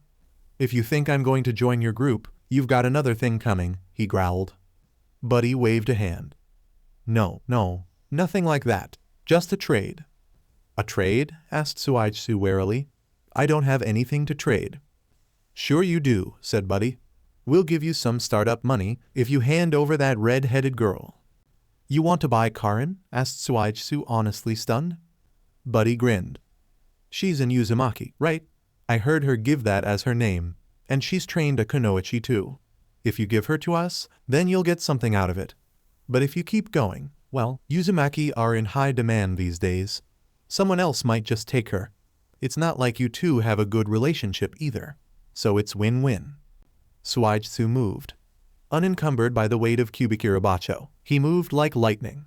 He snapped his palm up and into Buddy's nose. The bone shattered and pierced his brain. He dropped to the ground like a sack of meat. His two friends stared, and the guy in the street turned to see what had happened. "You killed Dai, bastard!" screamed the one on the right. He pulled a kunai and charged.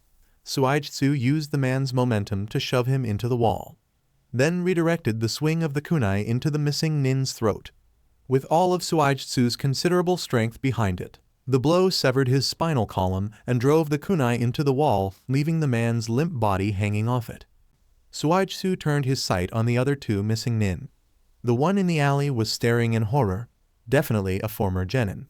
He might have killed some bandits, but he had probably never gone up against another shinobi in a death match before. "If you think I'll let you buy Karen, you've got another thing coming," said Suigetsu, grinning. It had been a long time since he killed someone. Sasuke probably wouldn't mind once he explained the situation. You just... The other shinobi, the one in the street, made a pitching movement with his hand. A moment later, a flashbang went off, blinding Suigetsu. When he had blinked his vision clear, the two living nin were gone, and he was left with a couple of dead bodies. Suigetsu huffed and nudged Buddy, the now deceased Dai, with his toe. He didn't melt or do anything weird, so he was probably a real shinobi, unlike those weird fake shinobi that had first attacked them for Karen. With a shrug, he jumped to the roof of one of the buildings. It was only a few quick hops before he was back in the room he was sharing with Karen and Sasuke. Perched on the window ledge, he studied the tableau in front of him. Sasuke was wedged into a corner. He had that wide, startled deer expression he wore whenever Karen got too grabby. One would think, after 3 years under Orochimaru's tutelage, he would be accustomed to having someone lust after his body, even if it was for very different purposes. Karen, on the other hand, had paused and was drooling slightly. She had probably been caught up in some perverted fantasy and stopped before she could seal the deal. Suigetsu coughed. Both shinobi jumped slightly. Karen's blissful expression turned to rage. "What are you doing coming in through the window?" she shrieked and threw the nearest object to hand. Fortunately, it was just a pillow. Suigetsu caught it with ease and tossed it on the other bed as he entered the room fully. "You smell like blood," said Sasuke. "What happened?" Suigetsu shrugged. "Some guys followed me out of the bar downstairs." "And you felt the need to kill them?" asked Karen. "We're supposed to be maintaining a low profile." Suigetsu sneered. "Are we, Miss Uzumaki?" Karen stuck out her tongue but didn't say anything. No one knew Karen's real clan name. Suigetsu suspected she might have forgotten it too after her parents died. Naruto had told her, if she wanted, she could use Uzumaki as her clan name, since they were related, but this mission was the first time she had done so. "What happened?" repeated Sasuke. "They were missing nin, 4 of them. They wanted to buy Karen, but their asking price was too low. It pissed me off, so I killed 2, and 2 ran away," said Suigetsu, looking away. There was stunned silence from the rest of the room instead of the outcry Suigetsu was expecting.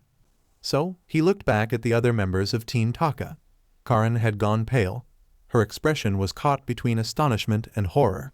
On the other hand, Sasuke was red with anger. There was killing rage in his eyes, and he had unconsciously activated his Sharingan. Suigetsu swallowed nervously. "That's basically what happened." "They wanted to buy me?" asked Karen. Her voice squeaked in alarm. "They've been kidnapping people with red hair looking for descendants of the Uzumaki clan," explained Suigetsu. "That's what the innkeeper told me anyway. They thought we were missing nin and offered to buy Karen for some startup money. Probably because as a kunoichi, she'd be too difficult to kidnap without an accomplice." "And 2 ran away?" asked Sasuke. He had dismissed the Sharingan but was still angry. "Yeah," said Suigetsu. "I don't know if there were any more or not." Sasuke pushed himself off the bed. "Get your stuff. We're leaving." Suigetsu and Karen exchanged alarmed glances. "But aren't we supposed to meet the Jugo and the Anbu squads at this inn?" asked Karen. Sasuke grimaced. If they were taking prisoners, then it means they probably left guards behind. I want to find them before they have time to regroup. We can meet the team from Konoha on the way. They won't be here until later. In a matter of minutes, they had changed into their uniforms, assembled their gear, and after stopping to examine the dead bodies, which were depressingly lacking any useful information, they started to track the 2 remaining shinobi. Between Karen's sensor-type abilities and Sasuke's tracking abilities, honed by the Sharingan and advanced training with Kakashi, they found the missing nin's hideout, a ridiculously cliched cave, in short order. 6 shinobi, one of them is inside the cave, and 14 civilians, said Karen. None of the shinobi could rank higher than Chunin based on their chakra reserves. Should be easy, said Suichitsu. What do you want to do, boss? Sasuke shot him a look. We need one alive to question. Suichitsu scanned the group. That one over there in the tan jacket. He actually had a brain in his head. All right, said Sasuke. Karen, secure that one. Karen nodded. Got it. You and me, boss? Asked Suichitsu. Sasuke's voice was flat. We'll kill the rest. Suichitsu grinned. Awesome. In the end, it was decidedly less than awesome. Karen was able to secure the relatively intelligent shinobi with her chakra chains before knocking him out. The others were pathetic. Whatever meager skills they might have possessed had deteriorated after so much time preying on civilians. The one that ran out to join the fight was even worse. He didn't even have the brain to grab one of the civilians as a hostage. Suichitsu didn't feel bad killing the missing nin, but the fight was over too fast.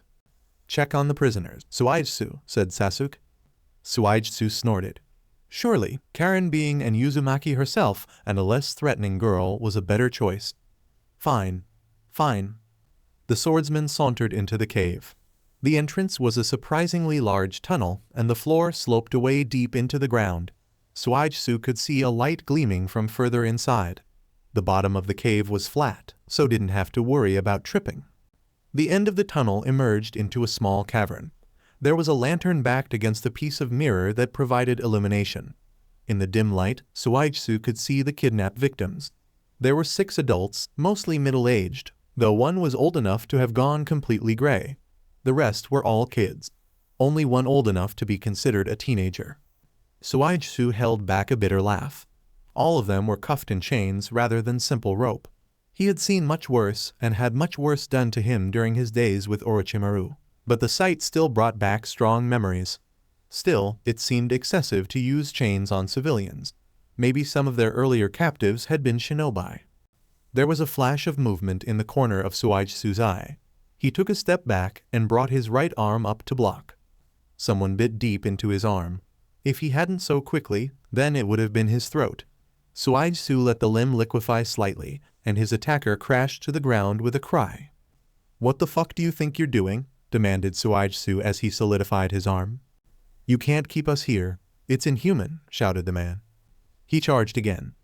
This time Suichitsu was ready. It was simple enough to grab the man's head and hold him back. He had red hair, Suichitsu could see that much in the dim light, but his face didn't resemble Naruto's that much. The fierce, determined light in his eyes was the same though. At least, let my children go, screamed the man, pushing with all his might against Suichitsu's grip. Please? Suichitsu rolled his eyes. Idiot, we're rescuing you. The man stopped struggling. What? I said, we're rescuing you, dumbass, said Suichitsu. Now sit down so I can get these chains off. The man dropped to the ground stunned. Suichitsu nodded in satisfaction. When he looked up, 13 other pairs of eyes were staring at him, all wide with hope. Suichitsu huffed and removed Kubikirabacho from its harness. There wasn't enough room for him to really swing, but he wouldn't need that much force against regular iron. After a few quick chops, the chains were broken enough for the whole group to head to the surface. Suichitsu blinked as he emerged from the tunnel. It was nearing dusk, but the light was still much brighter than that of the lantern. Still, the change was enough that he missed it when Karen slugged him in the head. You idiot, why did you break his hand? She screeched. Suichitsu put a hand to his head, wincing. What are you talking about? Karen pointed across the clearing. One of the prisoners was holding his bleeding hand and looking sheepish. I didn't do that, said Suichitsu. No, I did that to get out of the cuffs, said the man. Suijsu glared. You're the one that bit me. Karen and Sasuke both looked turned to stare at the man. He was much older than them, in his late 30s or possible 40s. His hair was a dark red and his face was thinner than either Naruto or Karen's, but there was still something about him that screamed Uzumaki. Sorry about that. I'm Maku Kyoya. Thank you for freeing me and my family, he said. We're very grateful. You're all part of one family? Asked Karen in surprise. Yes, this my wife. My father, my little sister and her husband and our cousin, and all of our children, said Kyoya. We run a trading caravan. We go all over. It was easy for Suijsu to identify which was which. Kyoya's siblings and cousin had red hair, while the two who married in were dark-haired. The old man had gone gray quite some time ago. He looked weak, perhaps from his time in captivity, but it was possible that he was that old. But you're based in Land of Wind, right? Asked Sasuke. Kyoya nodded. That's right. How did you know? You look like Gaara, said Sasuke. Except older.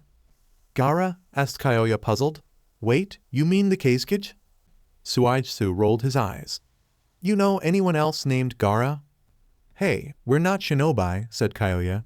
We're just civilians. People at our level don't even think of the Kazekage, much less remember his name. We don't even know why we were attacked in the first place. Kyoya emphasized his point with a dramatic gesture. Unfortunately, he used his broken arm. Suijsu rolled his eyes as the man dropped to the ground with a groan.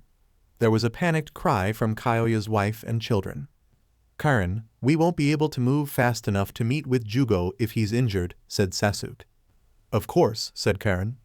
She bounced over to Kyoya and stuck out her arm. Bite me. What? Demanded Kyoya. If you bite me, I can cure your arm, said Karen. And then we can go, so hurry up. Kyoya looked suspicious. You're kidding. Bite her arm and let's get going, said Suijsu. Those guys were selling you to someone, and we don't want to stick around.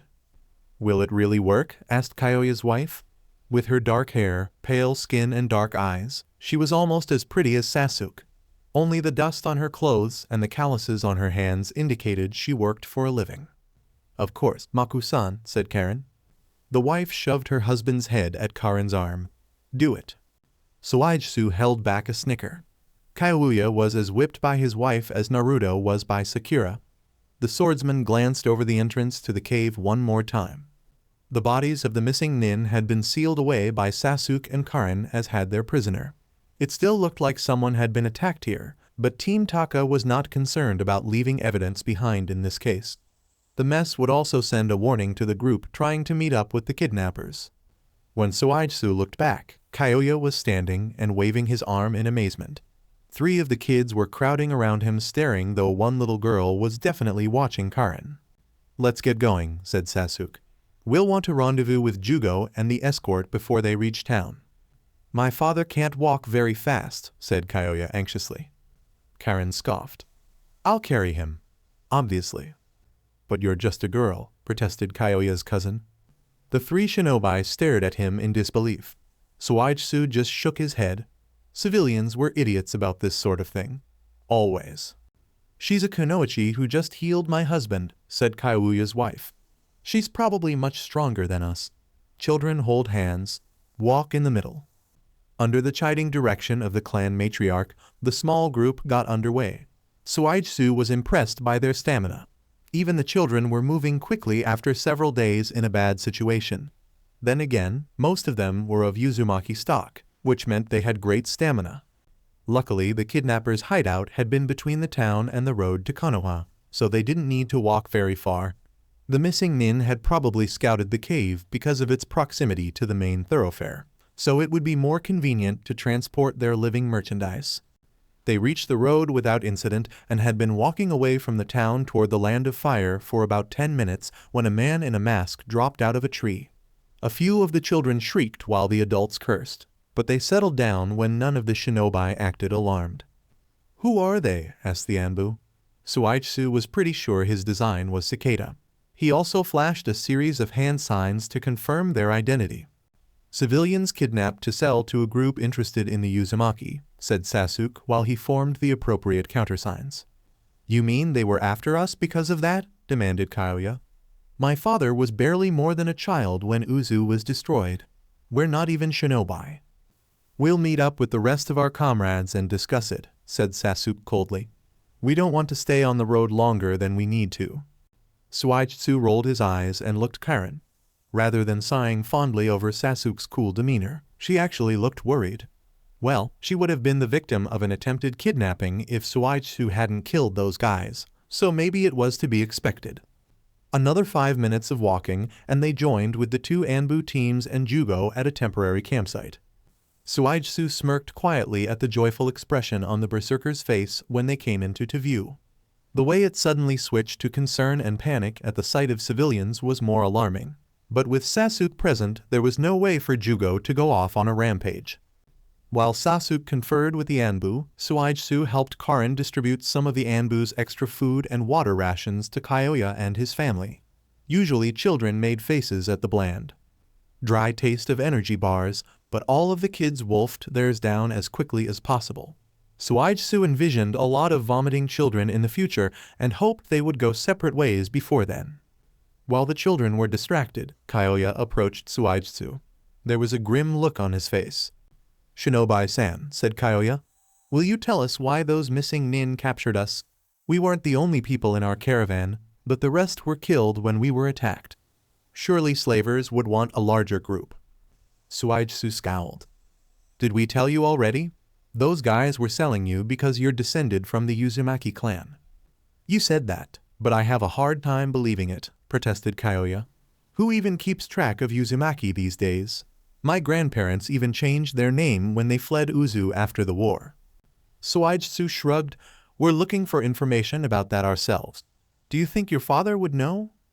Kyoya stared. Know what? Why people are after us?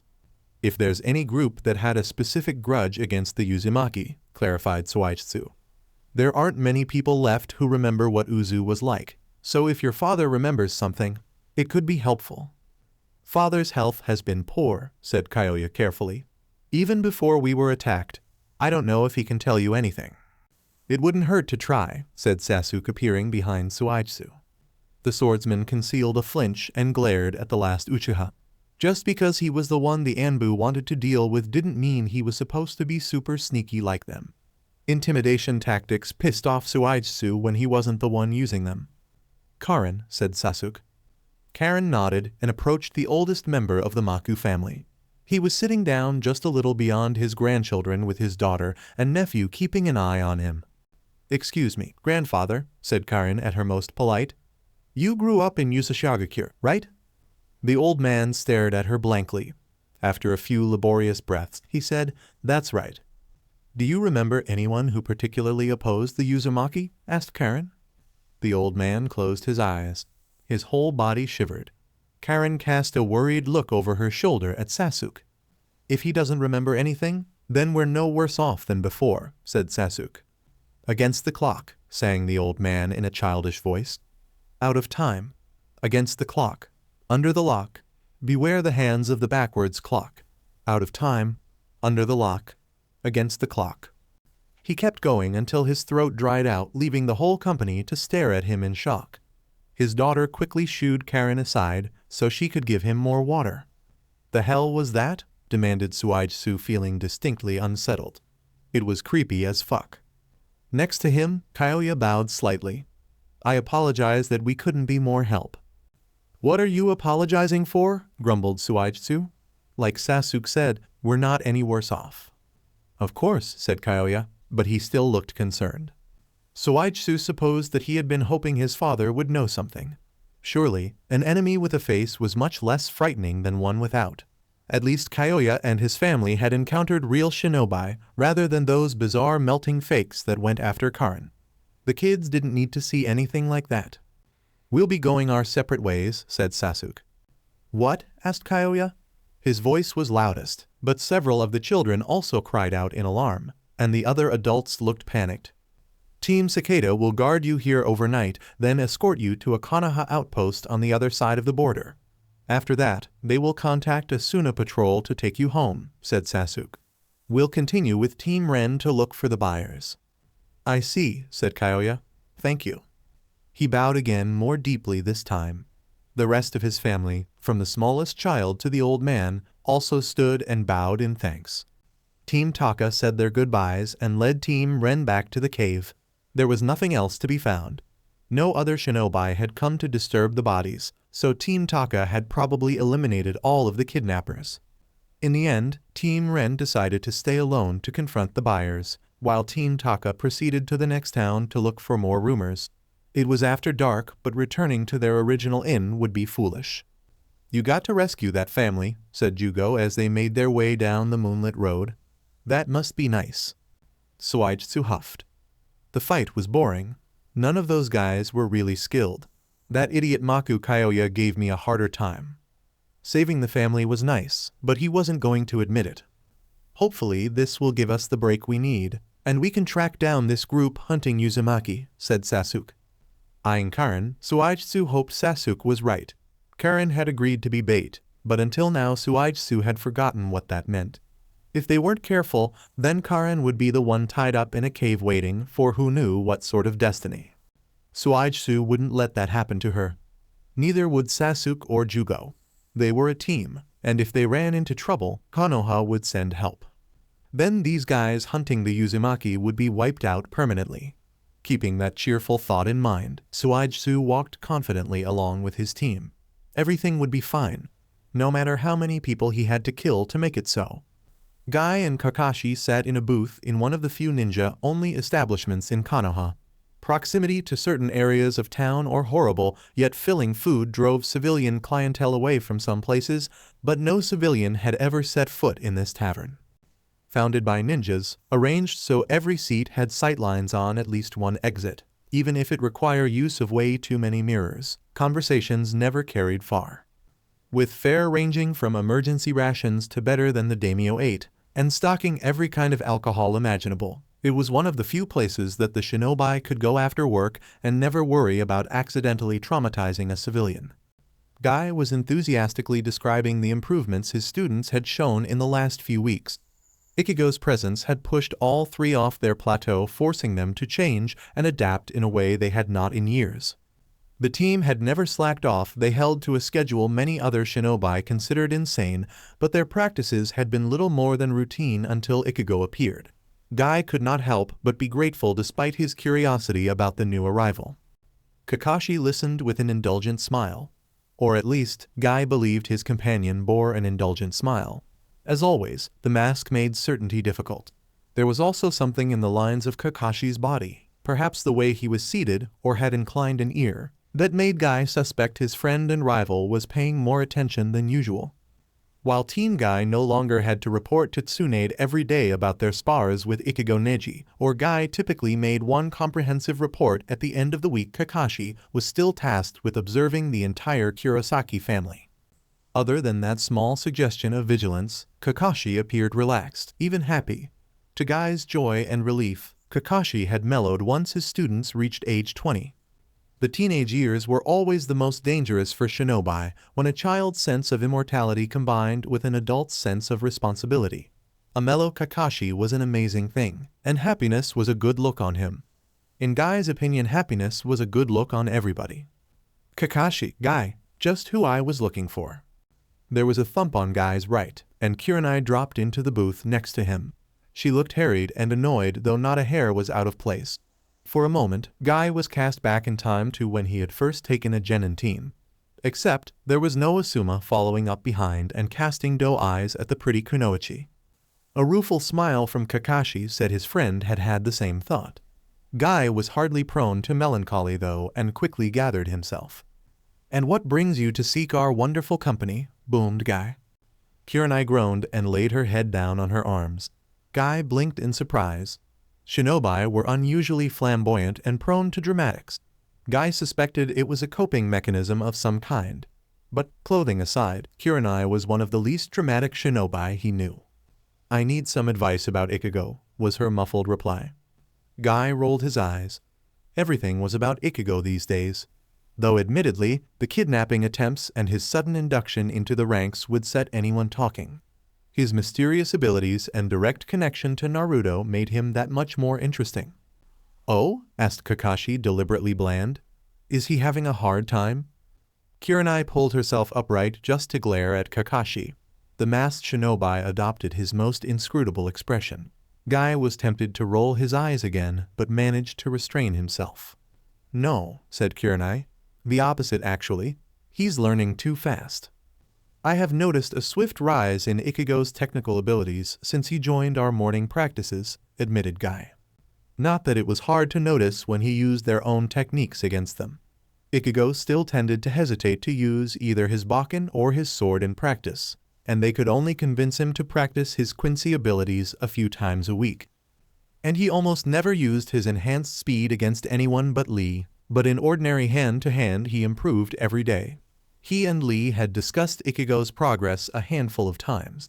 Lee was a tiny bit envious but mostly impressed, which Guy thought was an extension of his student's youthful nature. Is it the same with his ninjutsu? Continued Guy. Kurenai struggled for the right words. Tsunade-sama implied that Ichigo might not show any interest in learning shinobi techniques. My main focus was supposed to be teaching him how to control his chakra and working with Hanabi and Konohamaru. The only techniques he had to learn were the basic academy jutsu. You've moved past the basic 3 then? Asked Kakashi. Yes, cried Kurenai, covering her face with her hand. I just don't know what to do. Kakashi and Guy looked at each other in confusion. Have you been given instructions not to teach him more? Asked Guy curiously, because that implied a level of mistrust on Tsunade's part that he had not noticed. No, said Kurenai miserably. Then what exactly is the problem? Asked Kakashi. He just won't stop, said Kurenai. He works on everything I give him until he collapses, and then he gets up and keeps going. At first I was worried he'd suffer from chakra exhaustion, but he just keeps pulling out more and more. Then on top of the D ranks that we do every day, our taijutsu practice, their taijutsu practice, she waved a hand at Guy, and whatever extra practice he does to keep his kenjutsu sharp. He goes home and reads his sister's academy lessons and these scrolls he inherited from the Uzumaki. Yesterday he asked me some question about chakra theory I had never even heard of, and today he Kakashi had pulled out a tiny scroll and was writing a message. It wasn't coded and was easy enough for Guy to read upside down, an order for a bottle of sake and a plate of steamed buns. Kakashi wrapped the order around the hilt of a spare kunai and tossed it in the direction of the bar. There was a post with several kunai and senbon serving the same purpose for other tables. Kakashi managed to slip theirs in a couple of orders ahead of the end of the line. Guy imagined whoever left a big enough space for an entire kunai was feeling pretty stupid at the moment. What sort of question? Asked Kakashi. Something about the relation between mental energy and spiritual energy and whether or not one was indicative of the other, said Kurenai. He doesn't even know the names of yin and yang chakra, and he's already theorizing about them. What did you tell him? Asked Guy. He knew almost nothing about such esoteric branches of chakra use other than what was necessary to activate the gates. I told him he'd have to talk to Naruto about it, said Kurenai. The point is Konohamaru and Hanabi are staying ahead for now, but if I start on elemental jutsu or anything that requires a lot of power, then they're going to fall behind and stay behind. The push has been good for them, but if they get disheartened, well, I don't want to imagine what would happen if they failed the exams again. Guy had never run a mission with Hanabi or Konohamaru, but he knew that both possessed skills equal to that of low-ranked chunin in general and of high-ranked chunin in their specializations. That Ichigo could match them and pass them with only a few weeks of training under his belt. Guy wasn't entirely sure he could believe it, even with his own experiences.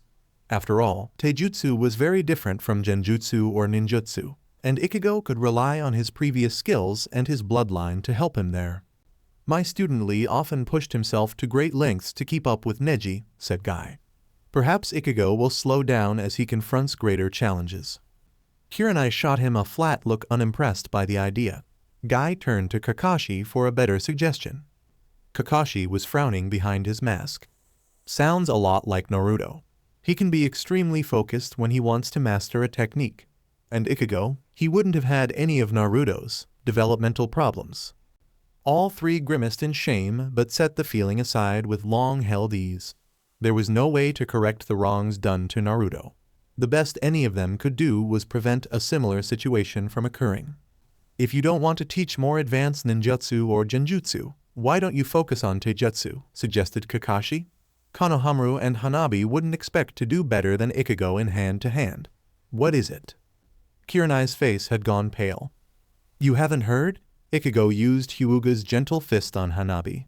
He sealed up 5 of her tenketsu points before we figured out what happened. Flummoxed summed up Guy's feelings in a word, with a dash of concern thrown on top. It was no surprise he hadn't heard yet.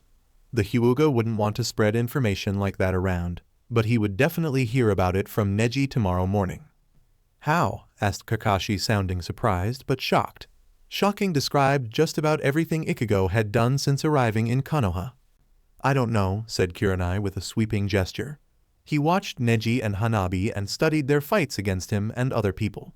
Then he said something about reading his sister's medical scrolls and getting the approximate locations and using a chakra band-aid rather than a needle because he couldn't be as precise.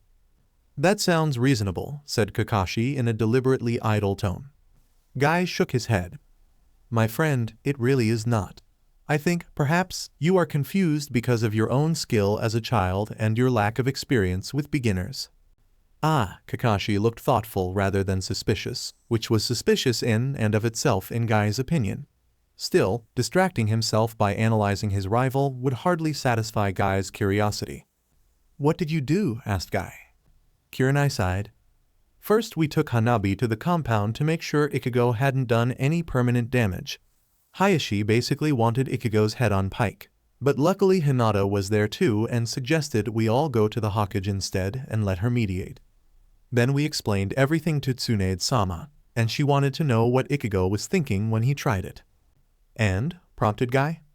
And, continued Kurenai, he said, if they didn't want me to figure out how to do it, then they shouldn't have done the same thing every fight. Guy had no words.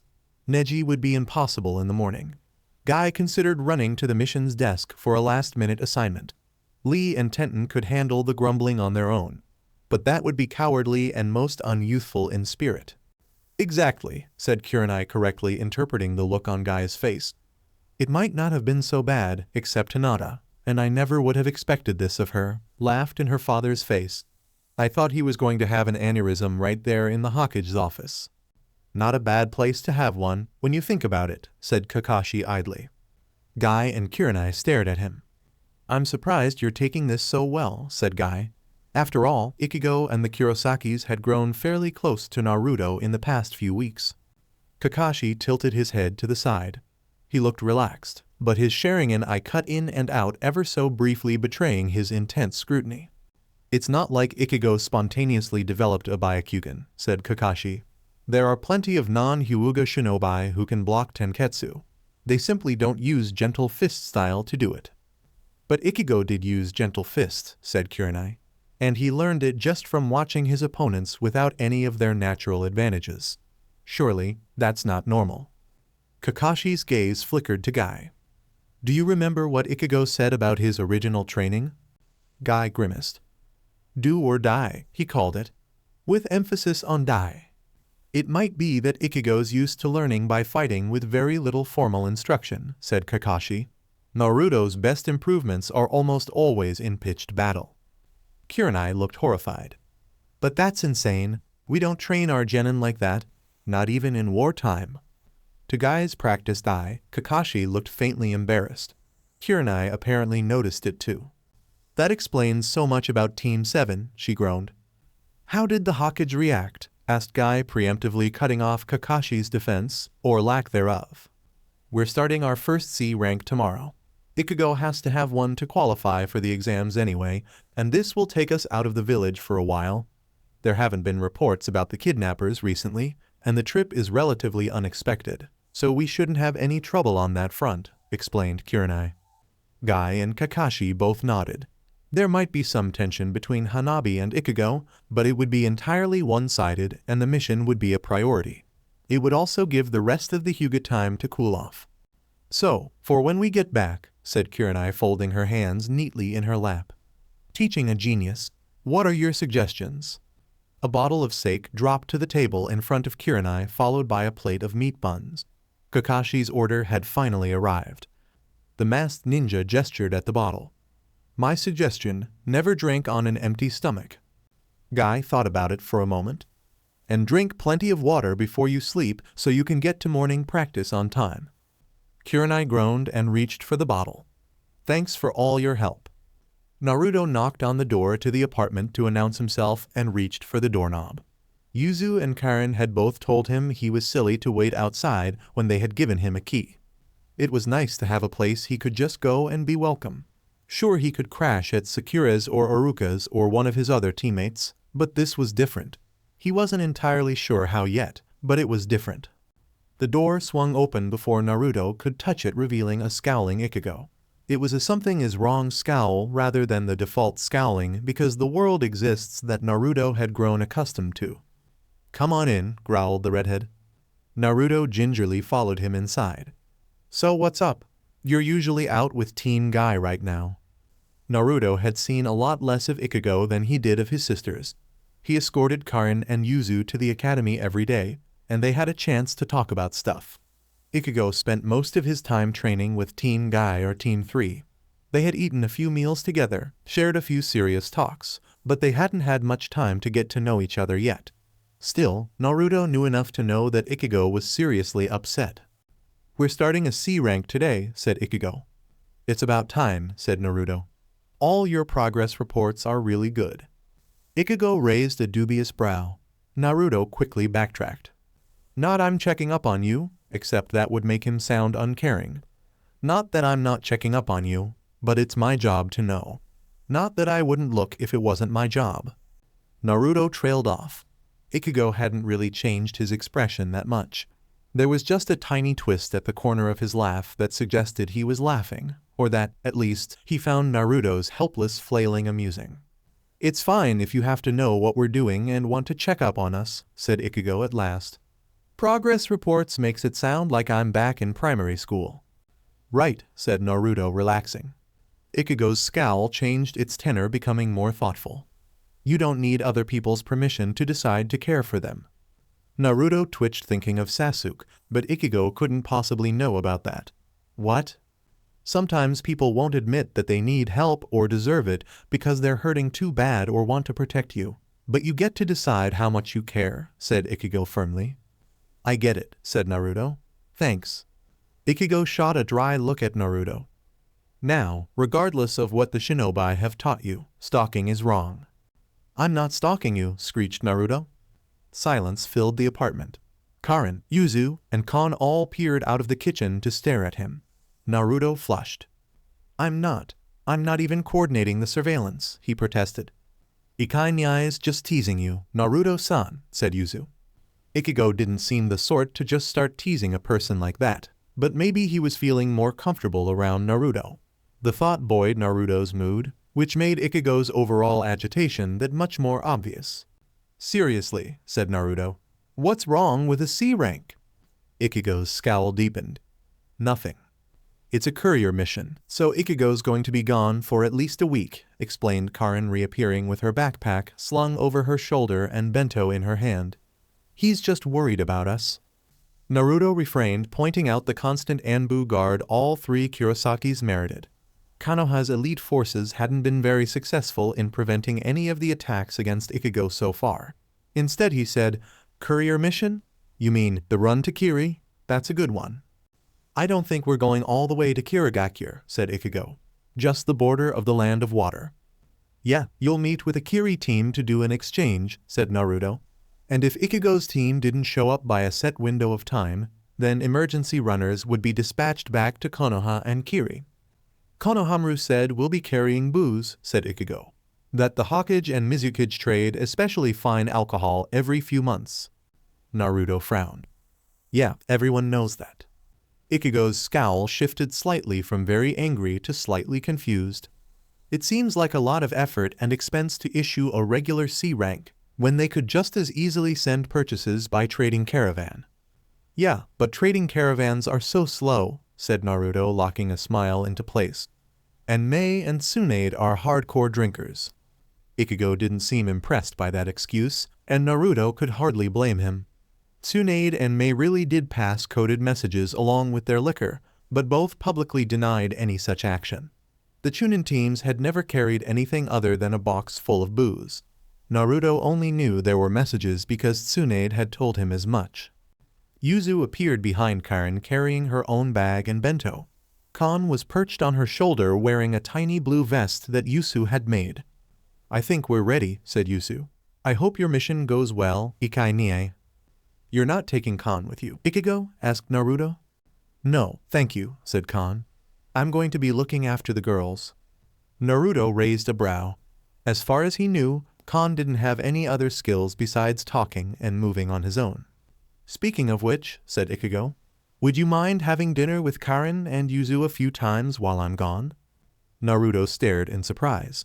Ichigo looked serious, then again he almost always did. Karen and Yuzu both brightened at this prospect. "That sounds great," said Yuzu. "Would you mind, Naruto-san?" "No," said Naruto. "I'd love to. Thanks." Ichigo nodded in satisfaction, said goodbye to the girls and Naruto, and left to finish packing. Naruto and the twins were halfway to the academy before the euphoria of being trusted with Karen and Yusu's safety started to fade.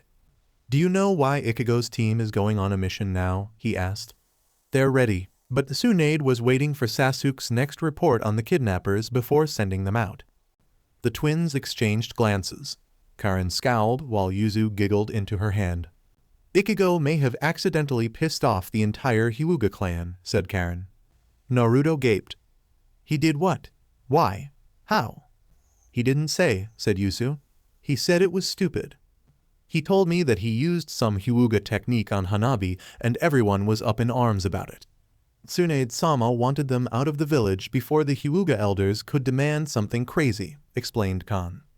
"Oh no," groaned Naruto. "I bet Tsunade's going to foist them off on me when go to the tower. Who wants to play hooky today?" Kan raised a paw. Karen and Yuzu exchanged a look. "We better not," said Yuzu regretfully. "Yeah, wouldn't want Ichigo to get word we were missing before he even left the village," added Karen. "But we can do something tomorrow," said Yuzu. "It's Saturday. I can make ramen. It can be a reward for making it through today." Naruto perked up slightly. "That does sound good. All right, I'm looking forward to it." They had arrived at the academy by that point. Naruto waved his goodbye while the girls and Kan headed inside, then he took off to Hokage Tower. Outside the tower, a large crowd was gathering. A quick glance showed that most of them were Hyuga, but there were also quite a few other clan heads as well. They were a fairly even mixture of worried and angry. After a moment, Naruto made the decision to bypass the crowd entirely by using the window instead. It was technically his office too after all, so there shouldn't be a problem. Naruto jumped to the window ledge and promptly ducked an empty sake bottle flying at his head. "Naruto," roared Tsunade, "this is all your fault." She was already drunk. It was barely after breakfast. He could see another partially empty bottle by her elbow. Shizune never normally allowed this sort of behavior. "What's all my fault?" he demanded. "The Hyuga are convinced that Ichigo is a spy set on stealing their techniques, and they have half the clans convinced he can do it. And for some reason, the civilian clans thinks he can copy Kekkei Genkai," she added. "He's your cousin. You fix it." The enormity of the situation crashed into Naruto. The Hyuga were one thing, the rest of the clans were another, but panicked civilians were a disaster waiting to happen. "What sort of justification is that? He's your relative too," he said. Tsunade waved a sake bottle in his direction. "I am obviously drunk and cannot make rational decisions." "That's crap," muttered Naruto. "A bottle and a half of sake. You're not even buzzed." "It's water," said Tsunade morosely.